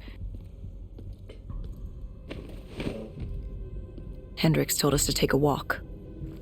He asked about Taylor and Deimos. He wanted you to connect the dots. And I told him Deimos controlled them. Your friend Bishop was correct. There was a brain manipulating the undead. It was Deimos. Deimos realized he could access a person's DNA. He could possess them, inhabit them, consume them. He didn't need to turn them. Like puppets on strings. The undead are mindless creatures, but Taylor's team, Gojulan, anyone with DNI, they could be hosts. They were slaves to do his bidding. Hendricks wanted to know why. We both did. For many years I had studied Deimos and his dimension Malam, a place of unspeakable evil. He had been pulled to Earth, yanked from his existence by accident. Trapped here, he saw opportunity to enslave humanity and use them to wage an unholy war against Dolos. The demigoddess. His sister. That was it? We were just a chess piece? Our entire existence was just... A pawn in a much larger game in a universe far bigger than you realize. Humanity is an anthill. Deimos and Dolos are two children fighting over the magnifying glass. But Hendricks was desperate. He wanted to know how to kill Deimos. You told him he couldn't. How does one kill a god? You can't. The only way to defeat him, the only way to sever his control over the undead, for Bishop Serum to work and save humanity, was to send him back to Malam. And to do that, we needed to open the gateway. As we are doing now, by walking through your memories.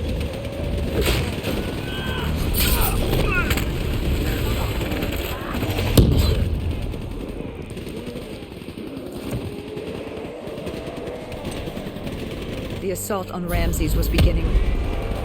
The base was about to be overrun, and we owed Khalil that favor. Time to take the fight to the dead.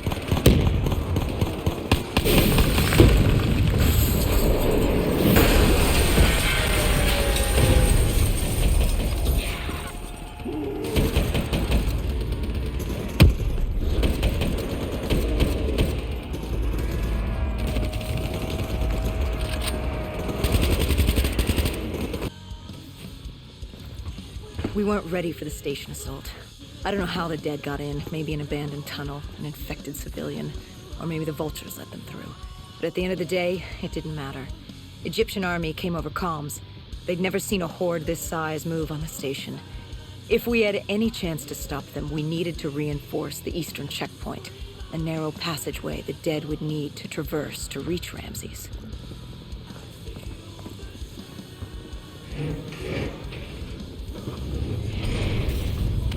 Cairo. She was a city on fire. Except for the Egyptian army and a smattering of civilians hidden away. She'd fallen to the dead. Khalil didn't say it, but I could hear it in his voice. He knew this was the last stand. If they lost this battle, they'd lose the city.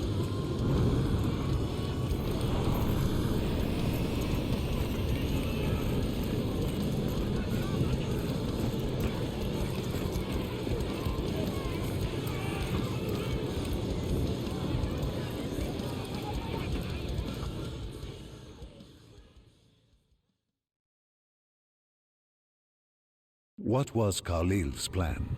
The undead were moving on the eastern checkpoint. A clear shot at Ramses Station. The Egyptian army had rigged explosives below the street, but there were a few support columns we would need to take out first. We had the spike launcher for that. You talked of his desperation, his total acknowledgement of futility. Yet here he was, staying and fighting. What else was he going to do? If it wasn't today, it was tomorrow, or the day after that. We lost the war. The moment Diaz opened the quarantine zones, the moment Deimos entered our dimension, one way or another, death was coming for us all. But while we still could, we would fight, and right now, we had a checkpoint to defend. It was a simple, straightforward plan, except our VTOL was shot out of the sky. The mobile blockade fell early. It wasn't just the undead gunning for us. Cairo was a no-man's land, filled with the undead, rogue robotics, and scavengers. They were all converging on our position. If we were gonna pull this off, we didn't have time to fuck around. I grabbed the spike launcher and told Kane at HQ to locate the support columns for us to blow.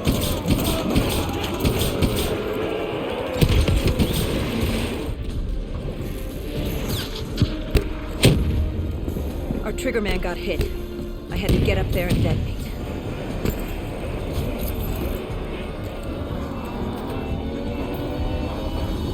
I told Hendricks I needed a moment.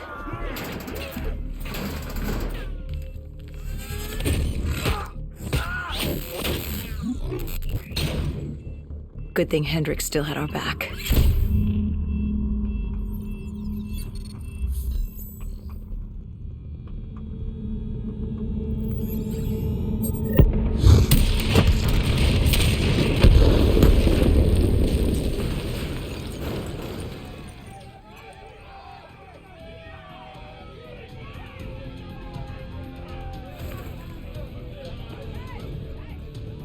Khalil thanked us. He thought they still had a chance. They had no idea what was about to happen.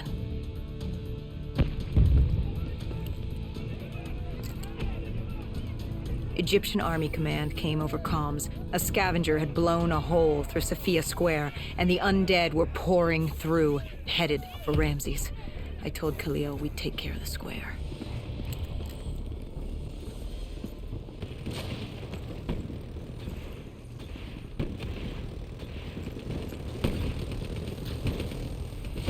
I gave Hendricks a hand opening the VTOL hatch. I heard screams. There was someone still alive.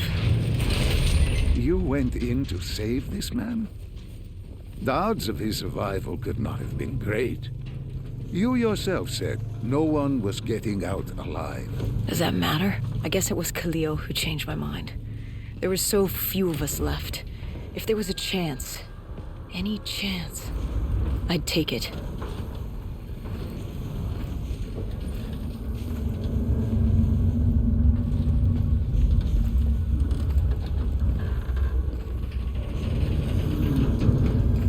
Strange.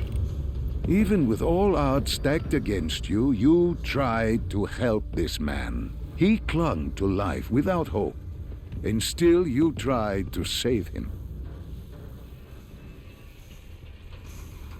Turns out it didn't matter.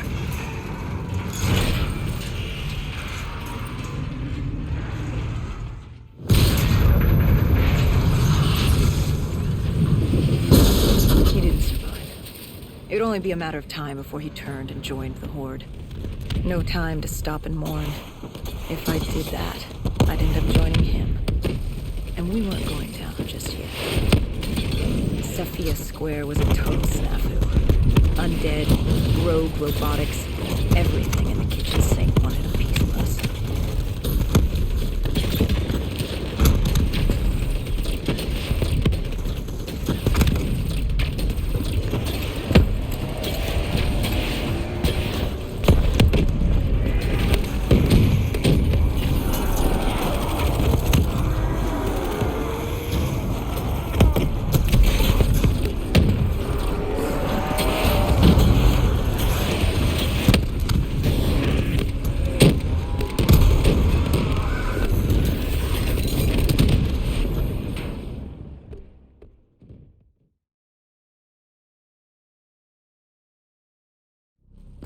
We cleared the plaza, but something was wrong.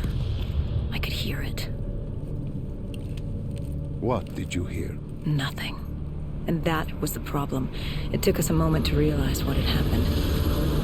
Something had taken out the dead system. One of the scavengers, maybe a malfunctioning biped.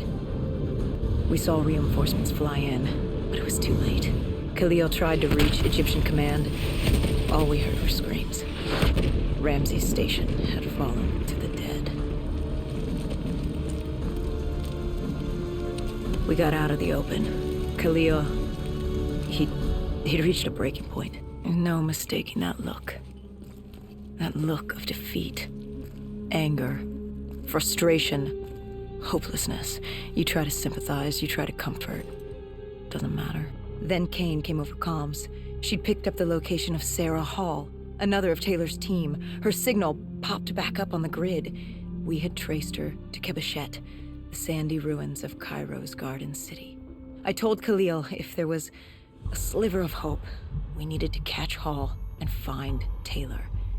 If we did, and found a way to send Deimos back to Malam, we could undo all of this. And Hendricks? His mind was melting. I still didn't know what was sparking his behavior. He didn't want to go after Hall. I said he didn't have a say in the matter. He didn't like that. He attacked you. I told you, it wasn't him.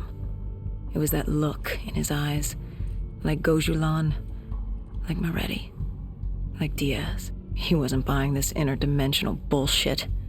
And why should he? What did he say to you? Salim lies. He didn't think opening the portal would save us. It would destroy us. The last time it opened, evil came through. Why would this time be different? He said Deimos was trying to trick us. He said you were lying to us. Are you? This is wrong. This is all wrong. You said opening the gateway would save humanity. It was the only way to defeat Deimos and send him back to Malam. But opening the gateway would let the forces of evil through, allow them to conquer Earth, enslave us. Wait, we didn't meet at Ramses Station. That didn't happen. You're feeding me false memories. Be careful, my child. Tread lightly, or you are liable to offend me. We contacted Khalil, inquired about you. He said you were dead. You died some time ago. I saw you die. When I was with Hall, inside her mind, she showed me the truth. Who are you really, Doctor?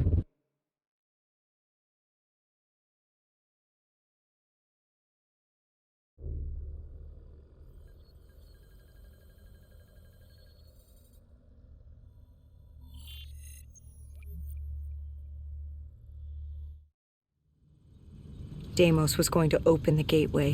He needed the demons of Malam to enslave Earth for the battle against Dolos.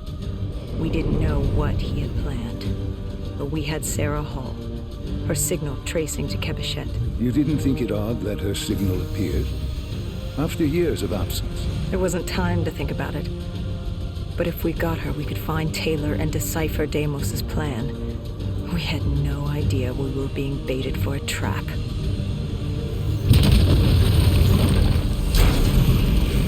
She was waiting. She knew we were coming.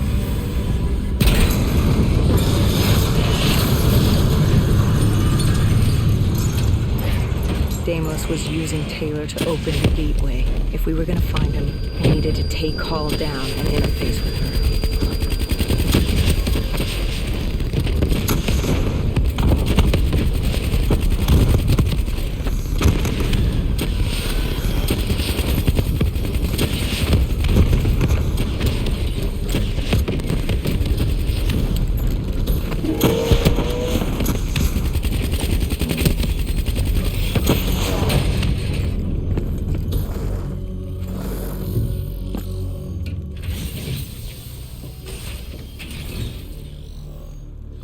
I'd interfaced before.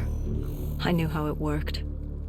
It's a memory retrieval, an info dump, a lethal procedure. But this was different. She begged me to do it. Interfacing with someone is opening a portal to their mind, their darkest thoughts and desires. But this was her deep subconscious. This wasn't supposed to happen. Because the deep subconscious is more than that. It is the gateway, the portal, to Malam. The subconscious hides your fears, your doubts.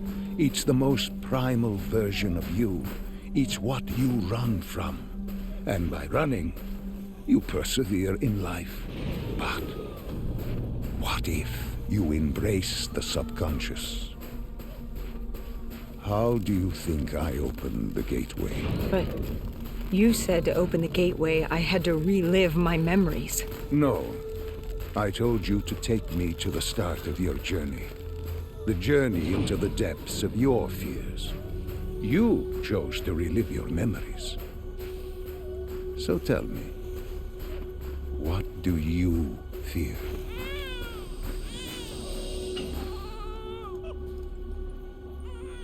Please, why are you doing this?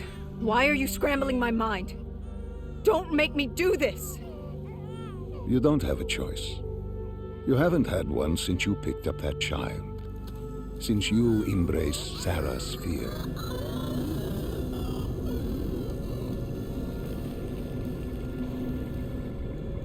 Lead me to the depths. What did Sarah want you to see? Project Corvus, 2060. The day of the Coalescence disaster. Sarah could feel Deimos coursing through her veins, her mind, the fabrics of her soul. He knew everything about her, and she knew everything about him. She learned the disaster wasn't an accident. But that means... Well, I did what had to be done. This Cold War, the Winslow Accord, and Common Defense Pact had split the world in two. I saw humanity destroy itself. But in the lab, I saw truth. I saw peace. I saw Malam. A way to unite the world against an enemy greater than themselves. I saw Deimos. You did this? You opened the gateway. You brought Deimos here. I brought mankind's savior here. After many years, I realized opening the portal wasn't enough. With Deimos trapped in the server room, man had not yielded as I had hoped. I had to incentivize progress. You created the disturbance that sent Taylor's team there? His undead servants could only do so much. Humans with D&I, Deimos could use them to walk the earth.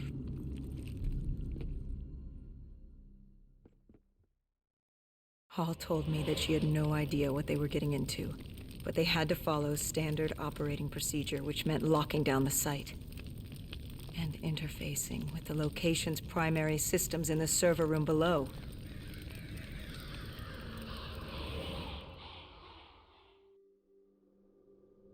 We were built to be invincible. Our D&I let us interface with systems in dangerous environments and upload information.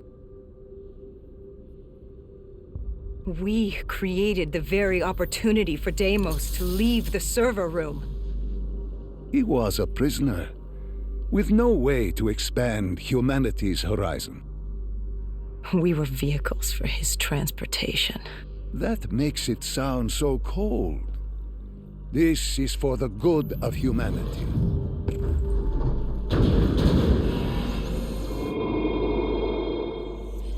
Tell me, what did Sarah fear? Failure. At the academy, she studied the battles of World War II, the bravery of these men.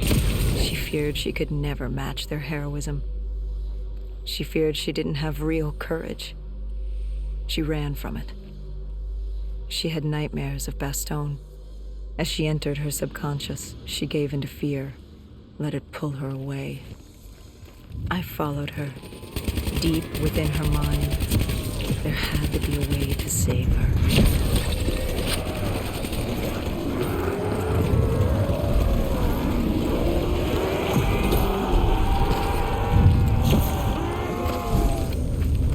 The world began to fall apart. We heard his voice. Deimos. Sarah, listen to the sound of my voice. I have my army and my kingdom. All that remains is her sacrifice. He was trying to consume her, and he wasn't about to let me stop him.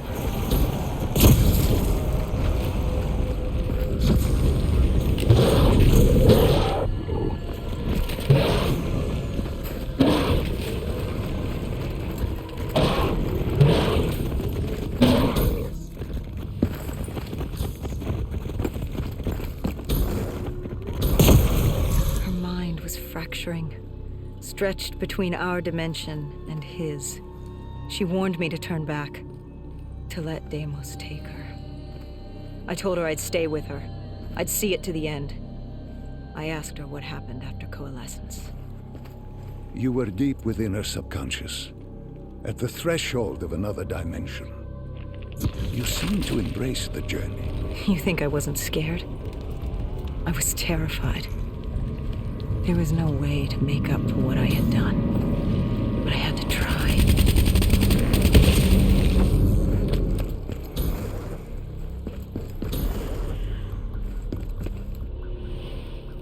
From the moment she was possessed, Hall became a passenger in her own body, a witness unable to intervene as Deimos began using her for his purpose.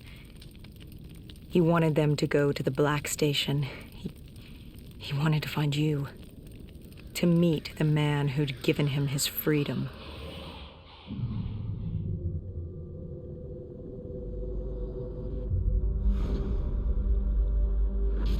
He slaughtered the staff. Ravaged them. Why did he kill them? I wasn't there. He was upset. And he wasn't happy to learn of the documentation of his existence. It was not time for his big reveal, his masterpiece. He was angry. When he found the data drives, he couldn't access them. Part of the drive was missing. He couldn't purge the information as he hoped. The piece Hendricks and I recovered from the docks. Someone had hidden them from him. Someone knew he would come. Someone was trying to stop him. Deimos didn't want Sarah divulging his secrets to us either. He ripped us from that memory.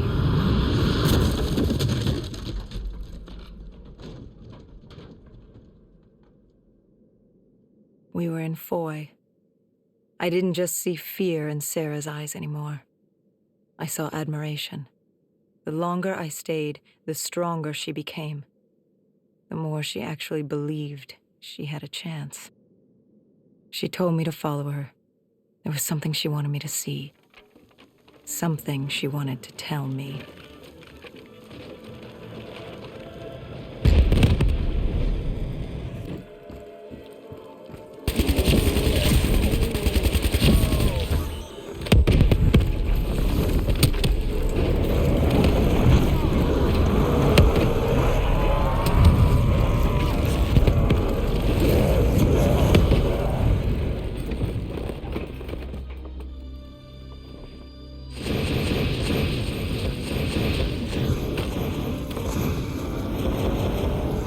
There was a chapel ahead of us. Paul told me to follow her there. We had to get through the Tiger tank first.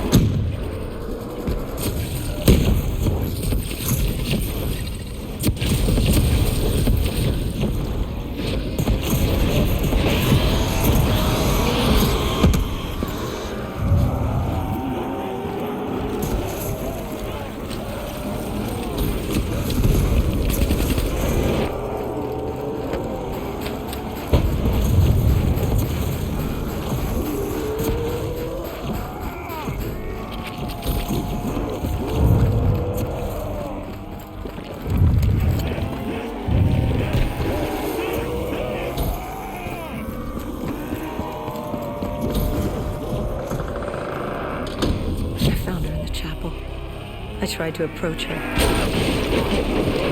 but Deimos had other ideas. He was desperate to separate us and evict me from her mind. He wanted her, and I was getting in his way.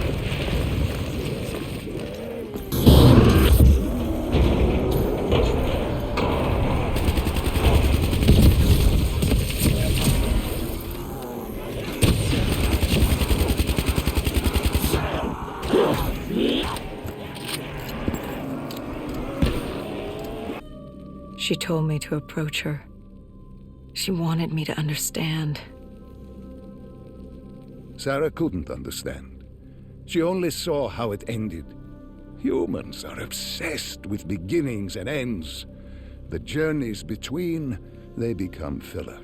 Life becomes filler. She tried to fight the voice in her head that had given her the ultimate gift. The ultimate gift? Deimos was controlling her. Relinquishing control is the ultimate gift. Free of choice, free of pressure, free of consequence. Her actions dictated for her with greater purpose. You're insane. She would know. Humanity is insane. You asked her to help you find Taylor. Where did she take you next? Deimos needed Taylor to open the gateway. So I had to know how, had to know what Deimos was planning. The aquifers. Sarah told me this was their fortress in the sand, their FOB for years. Deimos couldn't access the intelligence at the Singapore Black Station. He couldn't locate you, so they hid here, waiting for their moment. She took me there.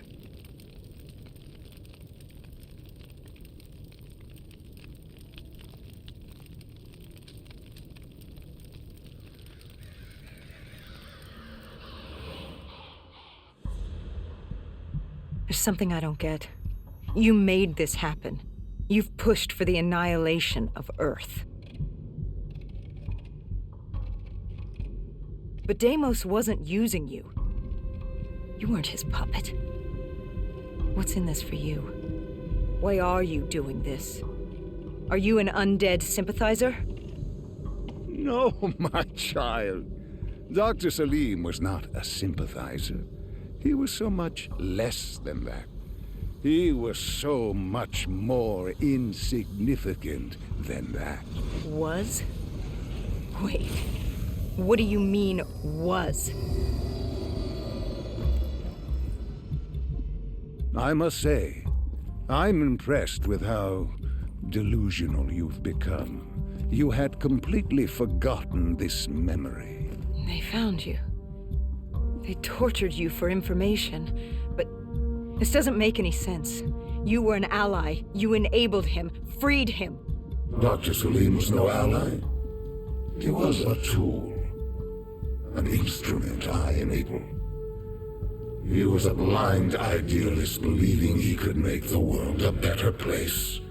That I could save humanity, that he could save humanity. He thought I'd found him to thank him. Me. A god.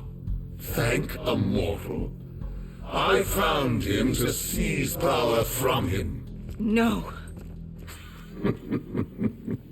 Even now you still hide from the truth. Corvus had been destroyed in Singapore.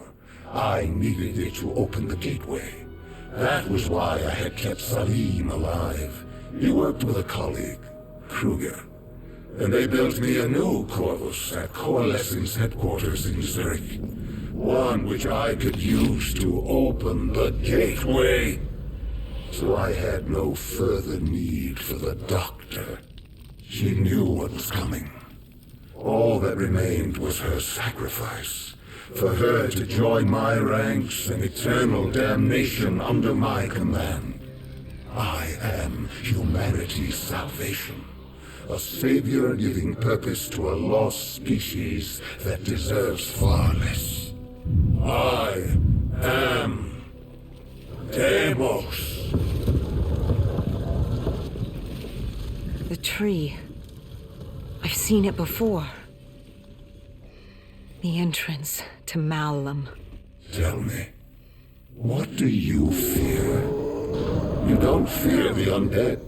You've thrown yourself against insurmountable odds as if you had a death wish. As if you were trying to escape. Is it failure? Is it life? No. You fear your mistakes, your past. Your greatest fear is the memory that haunts you. You awaited her sacrifice. She wanted me to stop you. She wanted me to end it. To deny you her offering.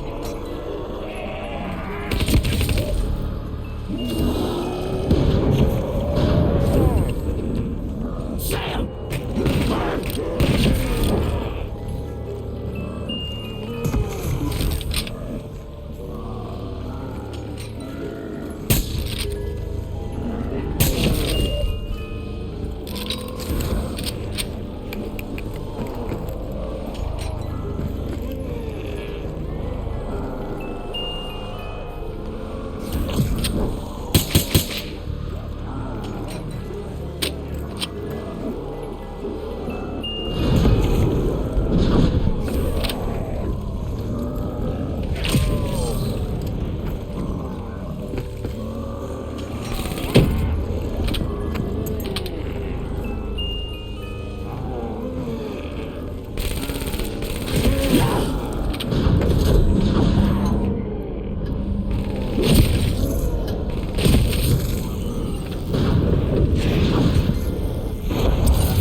To send you back to your world.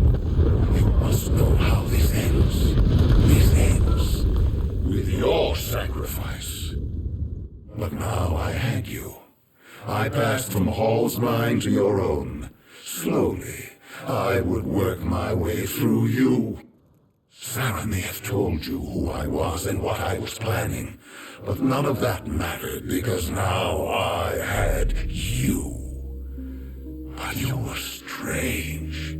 I tried to seize control, but something pushed back, something fought me. They located Taylor. He was being held at Lotus Towers, run by a man named Hakeem, an undead sympathizer who would get you out of Cairo. I told Kane we had to hurry. We had to hurry if we were going to stop you. But there was something we needed to know. The data drives, how did Kane know they were split up? Was she the one who separated the drives? Why? She said there was much we didn't know, but we would in time. We had to trust her. We had to get to Lotus Towers. You know how this ends. You're like the rest of them. Diaz, Moretti, Hall, Taylor. I flow through your veins, slowly grasping control. But you're stronger than I anticipated. Your resistance is greater. But this only makes you all the better for my needs. Lotus Towers. What happened there? You think I'll help you? After all this? What real choice do you have in the matter? You're the pawn in my game. I'm not about to hand over humanity, but I'll humor you. Fine. Let's talk about Lotus Towers.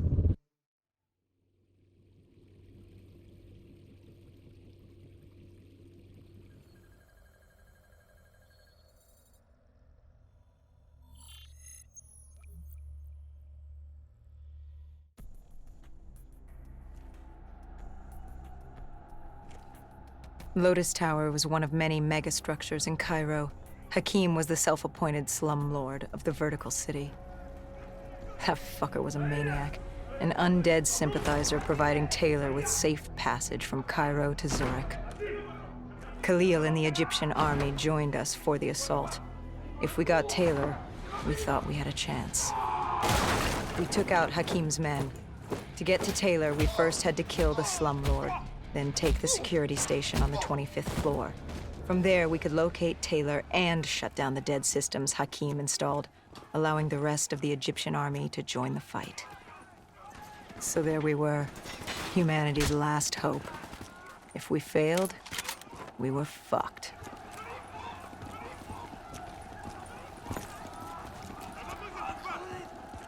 Do as he asks.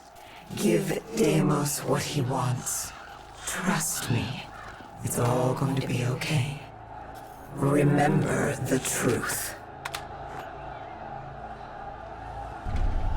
We made quick work of Hakeem.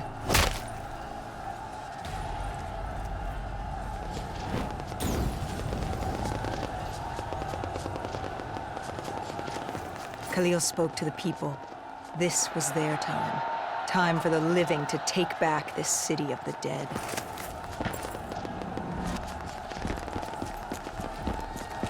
Once we took the security station and killed the dead system, Cairo air support could move in. Maybe we'd have a chance. Or at least give the people a chance.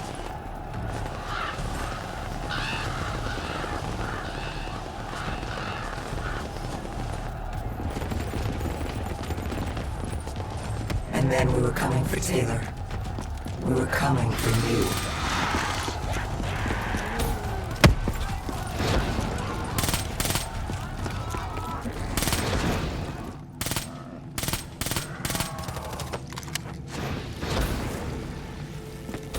The security station had gone under lockdown. We found a way through the air ducts ahead.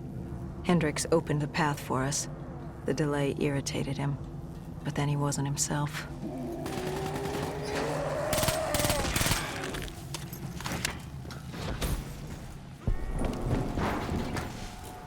I wonder, how did you not know what happened to him?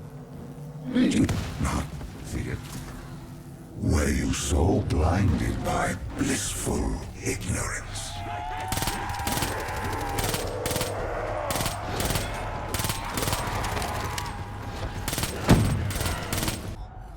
Kane set the deads to overheat.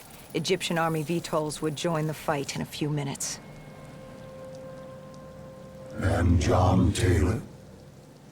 He was in a detention center on the 90th floor, just waiting. He could have left at any moment, but... I was waiting for you.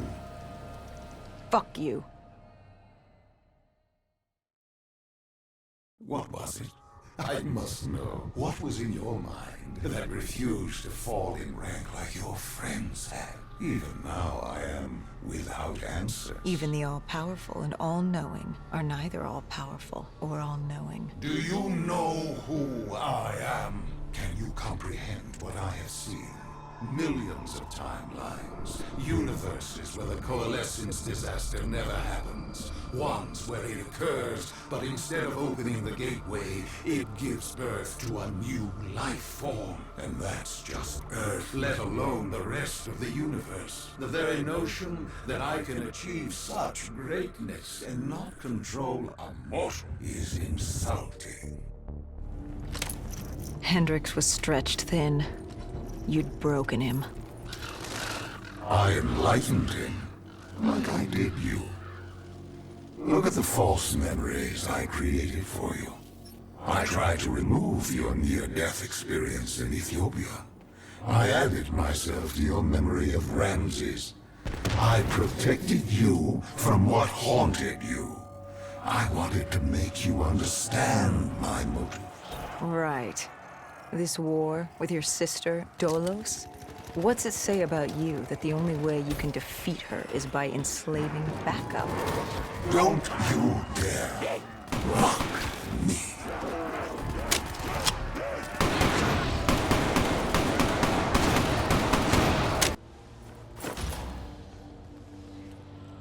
And there he was.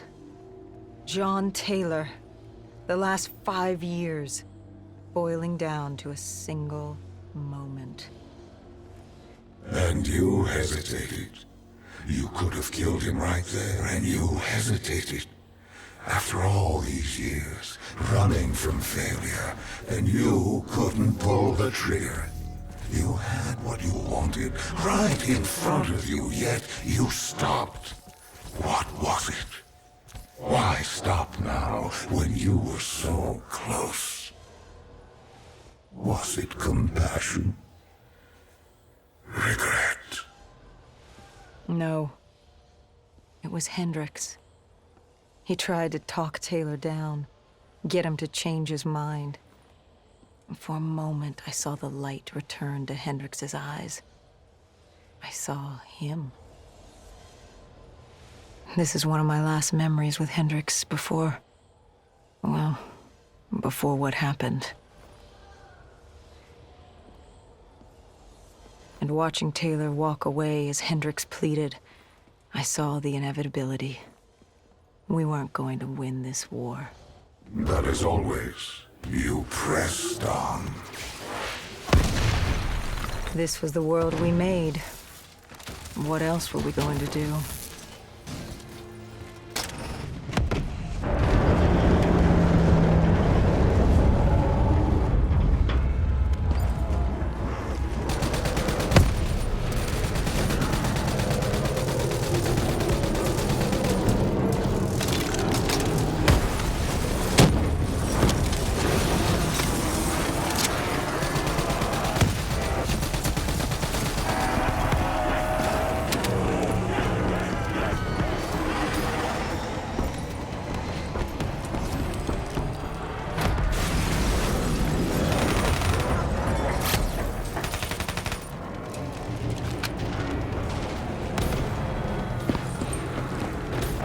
Taylor was gunning for Tower 2. The NRC built an airfield on the roof.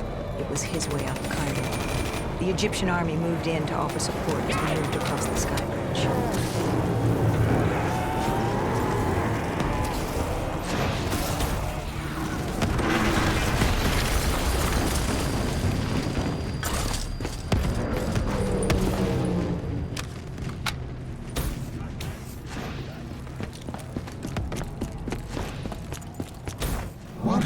When you entered Tower 2?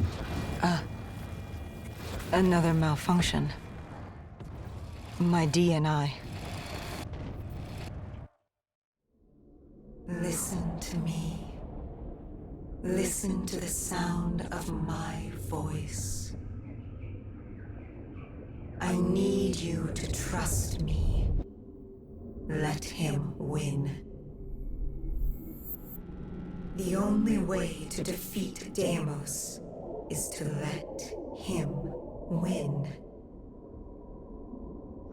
You are more powerful than he can imagine. You can still save them. You can still save everyone.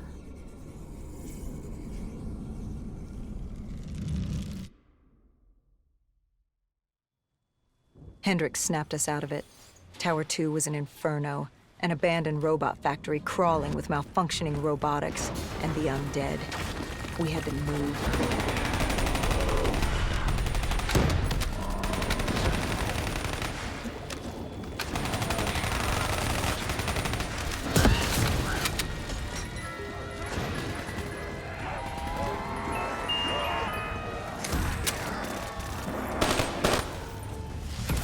I must admit, our conversations, talking to you now, it has been quite the journey.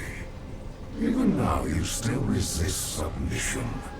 I don't think I've ever met a human like you. You certainly are unique. You really gave humanity a fighting chance. By this time you knew I was baiting you, waiting for you. I had no need for Hendricks. He wasn't interesting. I wanted you. I gave him something to keep him busy. You came after me. What's it like? Looking at him for one last time. One moment he's with you. The next. We know what happens next. I was leaving Cairo. It was time to move on. But still I lingered. I think you had my full attention. Your resistance, your unwillingness to yield hope. I wanted to see what you were made of. A mothership. The only way to bring it down was by taking out its thrusters. I needed something more powerful. And you threw everything you could at me.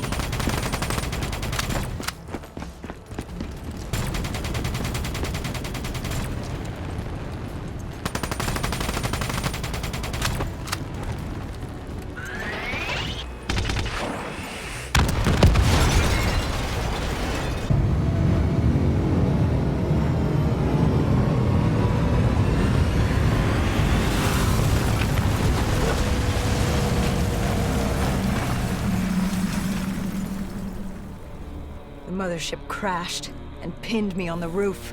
I was stuck. Trapped. I called out, but there was no one there. I'd gotten over my curiosity, and now you were just a nuisance. I no longer needed my distraction. It was time to rid the world of you. And Taylor was just the vehicle to carry out my plan. You raised your hand. Tried to stop him, tried to reason with him. But something happened. A change. He changed. What was it he said? He told me he had to get you out of his head. He'd ripped out his DNI, the very method by which you controlled us. What did he say to you? He asked me about Kane. Somehow he knew who she was. He told me to trust her. I don't know how he knew. And then my puppet made his entrance. Hendricks. He was infected. Like Taylor. Like me. It happened at Coalescence Singapore 5 years ago. When he interfaced with Diaz. I should have seen it. I should have known. You'd been possessing him since the beginning.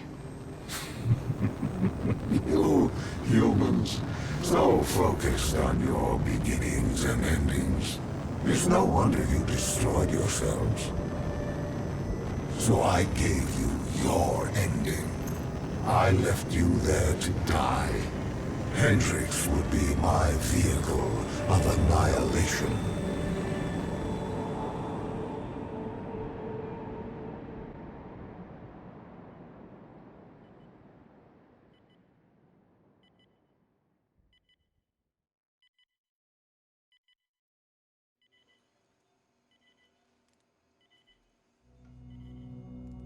But your guardian angel, she wouldn't let you die. She saved you. She helped you cheat death again. She wouldn't let you die. You must have been tired. Tired of fighting, of running, of living. What's it like to escape death when it's all you desire? What did she have to say to you? Do as he asks. Give Deimos what he wants. Trust me. It's all going to be okay. That we were going to Zurich. To stop Hendrix. To stop you. To end it.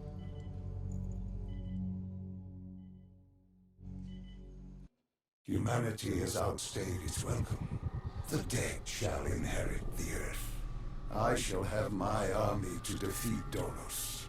Malam shall be mine, and all that remains is your sacrifice, an offering of blood. Follow your path.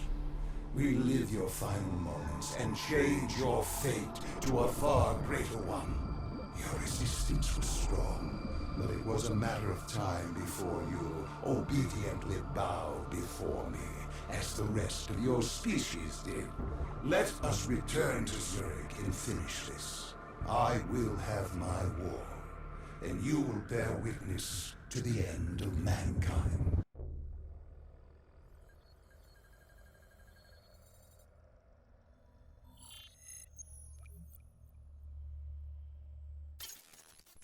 With Hendrix as my vehicle, I stampeded towards Coalescence, leaving pandemonium in my wake. Zurich was one of the few remaining standing cities. With control over my undead army and the city's robotic security force, I decimated it in hours. I needed to separate you from your guardian angel, Cain. I didn't have control over her, and she was pulling my power from you. That would come later. I'd taken Coalescence headquarters, surrounding it with an impenetrable armada. But I waited for you.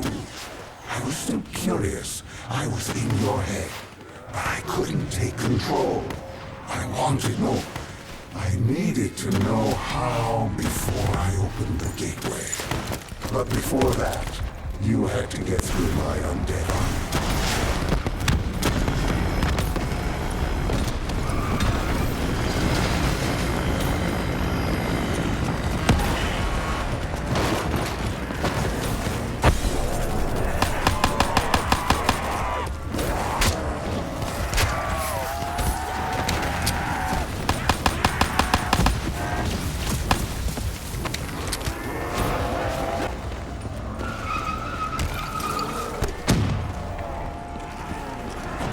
You used Hendrix's DNI to plug into the system. We could see that from the carnage you unleashed, but we didn't know how bad it was yet. WA Command came over comms. They were experiencing robotic system malfunctions all across Switzerland, and you built yourself a wall of robotics blocking us from Coalescence.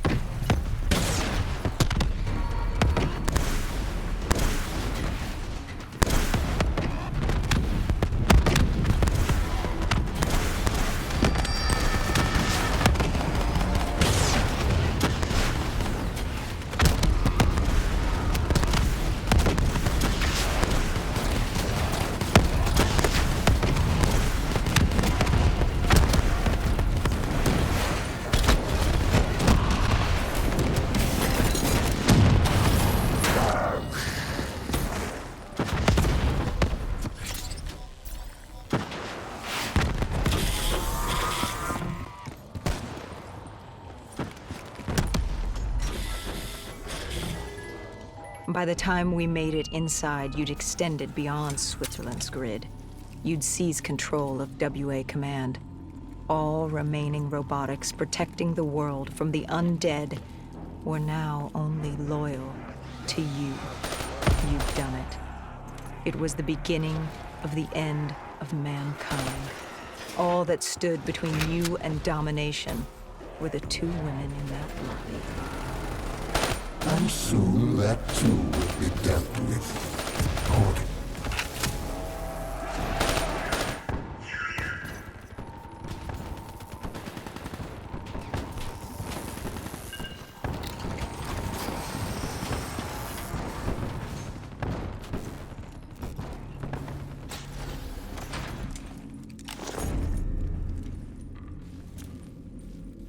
You trapped us in a decontamination room. You released this chemical. 6115. The virus that caused the outbreak in Singapore. And I had enough to wipe out all of Zurich. You had triggered multiple breaches and containment failures. I interfaced with the system to see how bad the damage was.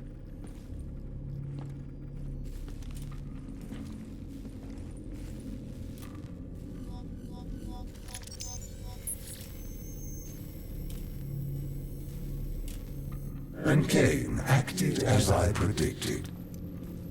She sacrificed herself. The room was flooded with 6115, and the system reset was in there. But wait. No. There was a problem.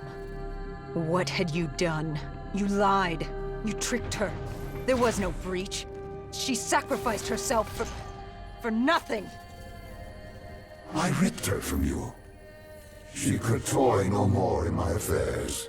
The dose I gave her wouldn't even turn her. It would simply kill her. I will never understand your species. You sacrifice yourselves for so little. Look at her. She gave her life for something that would amount to nothing. You tie yourselves to emotions, forcing you to act impulsively, without considering what could happen. You give your lives because you believe there's something to gain. As if a heavenly body would fall to its knees and worship you for your good deeds. Keep moving. You're almost there. Do you remember this place? What happened here? You found Kruger. The one who rebuilt Project Corvus. It was time to open the gateway, and Kruger was proving difficult, unwilling to fulfill his task. But he was equipped with DNI like yours. There were easier ways I could persuade him. I could become him. I couldn't let you.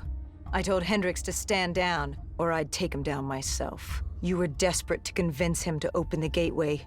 You were relying on me being unable to shoot my friend, but I eventually did. We shot each other. I bled out on the floor and died, with Hendricks, stopping you. But now you will shoot first. Change the memory. Don't wait for him to turn on you. Kill him. Change your fate. Let him win. Everything will be all right. Good. Now sacrifice yourself. Open the gateway. Do as he asks. Let him think he's won. Offer yourself to him. Wait. What? Where am I? What is this place? Hendricks? What are you doing here? Where are we? What the hell's going on? I can't hear you. What are you saying? Why can't I hear you? Humans have no voice in this place, and how could they? But as it happens, this is not Hendricks, merely a reflection of your consciousness. It's how our realm manifests itself to mortals. How is this possible? What did you do? Deimos? What's happening? Why don't you ask your friend? Maybe Hendricks can explain it. He won't speak. He can't speak. Of course not.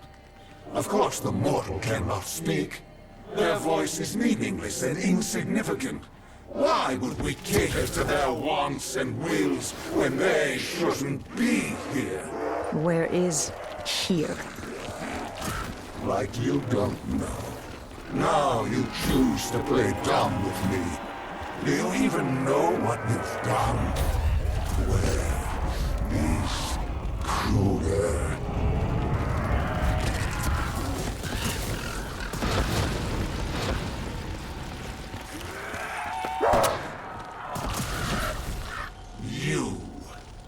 You did this. You made this happen. Answer me, what did you do? And yet, we have another voiceless mortal. I can do little with you. I should not be here. This wasn't the plan. I was to open the gateway, not pass through it. And still you can't speak. You move your mouth like a child, but you do not speak. I am Deimos, demigod of dread and terror, and you will not speak! Look at him, angry at his circumstances, in his attempts to be heard. But it's curious. How can you speak? You're mortal. Or at least so you would have me believe. Deimos, I don't know what you think's happening. Enough! In time, I'm sure it will become clear, but now... Now I leave you to die.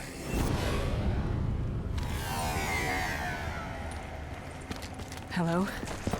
Who's there? Where am I? This is your new home, my child. This is Malam. I recognize your voice. You've spoken to me before. I am the reason you're still alive. I've been with you from the start, traveling with you all this time. And now you're going to kill my brother for me. Oh yes, there's much work to be done. So much fun to be had. You just won't Fun to be die. had. How many times did I lead you to I death am only for Dolos, you to walk away demigoddess of unscathed? deception and This trickery. poor bastard, You're you going to sold kill him to a damn thing, Deimos for but me. he knows when to give up and die. But how did you send me back? Why couldn't I control you as my puppet, like the others? You're mortal.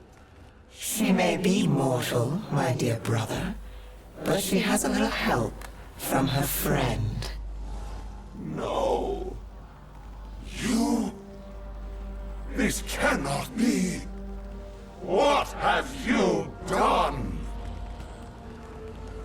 I've ended your little reign of terror over humanity. The time of the dead is over. No.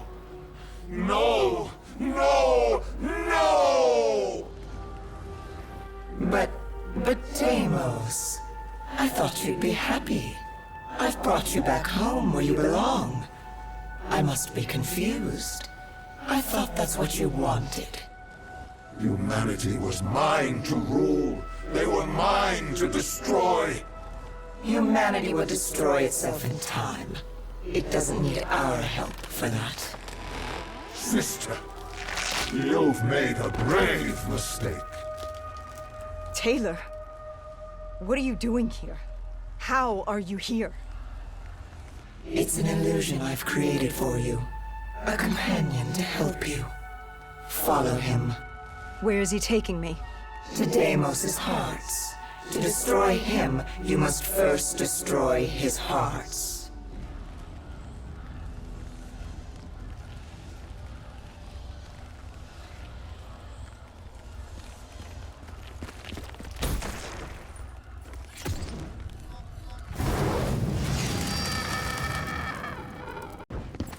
Deimos? Dolos? Taylor? Is anyone there? Dolos. I recognize these buildings. Why does this place look so strange, yet so familiar? Malam is a realm beyond conceptual space and time. It manifests as a reflection of the individual. This is your Malam. Follow Taylor. He'll take you to the heart.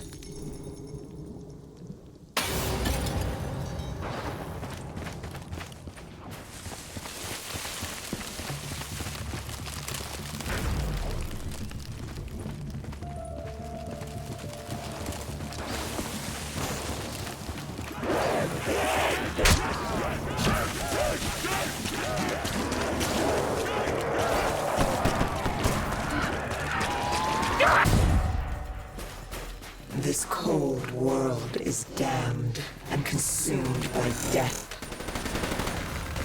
It's outstayed its welcome in the known universe. Father won't be pleased. What better time than now, I suppose? You think I will let you do that? Of course! You were never particularly good at anything. You were built to kneel, not rule. What's the human expression? Always a bridesmaid, never a bride? I will destroy you! I arrived on Earth with my brother. I lay hidden in shadow. Deimos never knew, but he's a simple creature. He's concerned with revenge, power, violence. He wanted an undead army just so he could kill me. How boring. And I was content to let him think he'd won. So I sat back while he consumed all of Earth.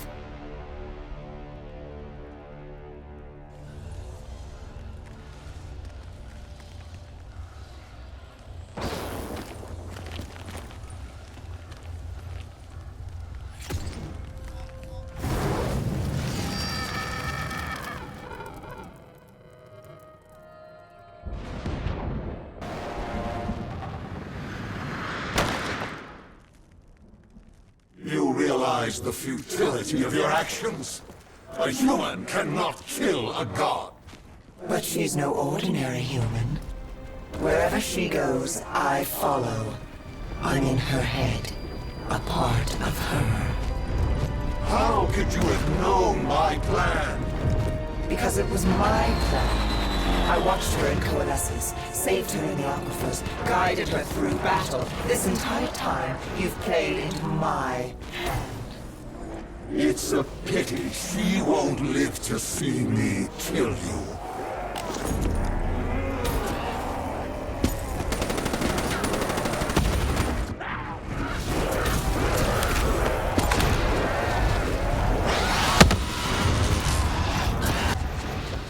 Dolos, you were Cain? You were with me the whole time. I am not my brother. I don't turn people into puppets.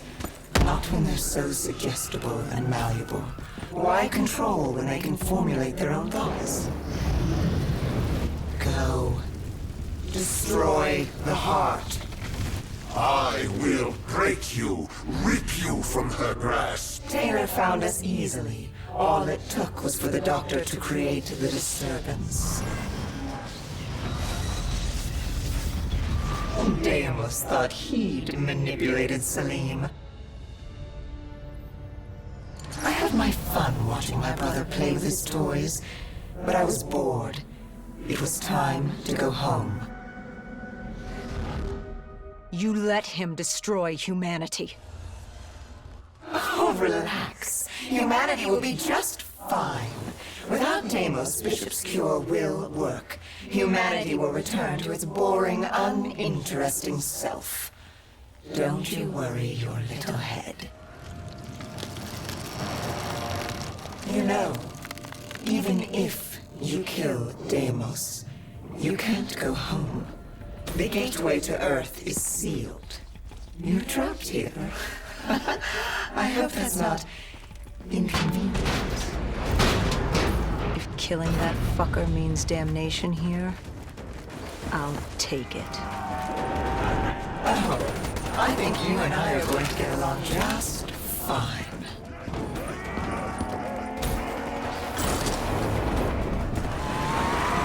I wonder, sister,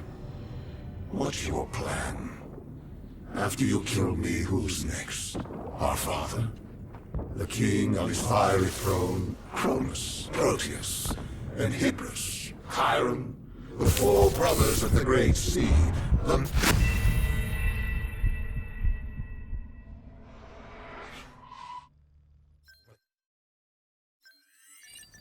I wonder, sister, what's your plan?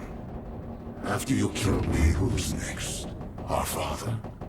The king on his fiery throne, Cronus, Proteus, and Hybris, Chiron, the four brothers of the Great Sea, the mirrors of Perseus. Where does it end? Will you kill all of Malam over that thing, that human? Oh my. Now that you mention it, I hadn't thought of that. I guess I'll just have to kill all of them. Run! Run while you can, little brother!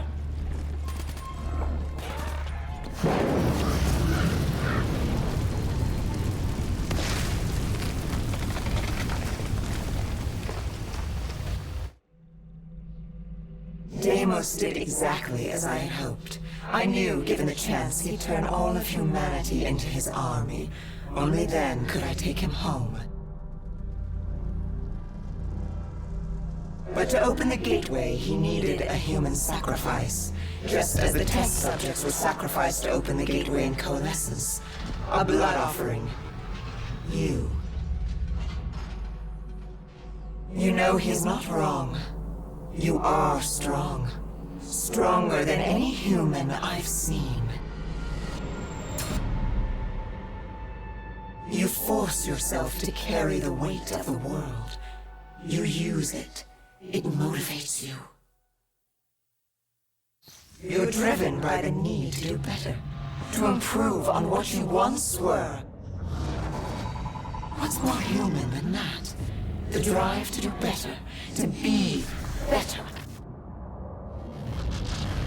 I won't let you do this. We're not finished. She's burned your hearts. You're already weakening. Once she destroys your soul, it will be complete. What choice do you have, Deimos? This is the world you made for yourself. I cannot be defeated. I won't be undone. I cannot be undone. Why won't you just die? This is your chance! Let's see what a mortal can do! Do it! Kill him! No! I am Deimos! Demigod of dread and terror! Oh yeah? How's this for fucking horrifying? Wait. This is Zurich. You said I couldn't come back to Earth. Right now, we've got bigger problems. Why? Because we killed your brother? Heir to the throne of Malam? We've thrown this universe into anarchy. Demigods, sirens, titans, deities alike will go to war. Let them come. I like the sound of that. So, what's the plan, partner? We kill every last one of these motherfuckers.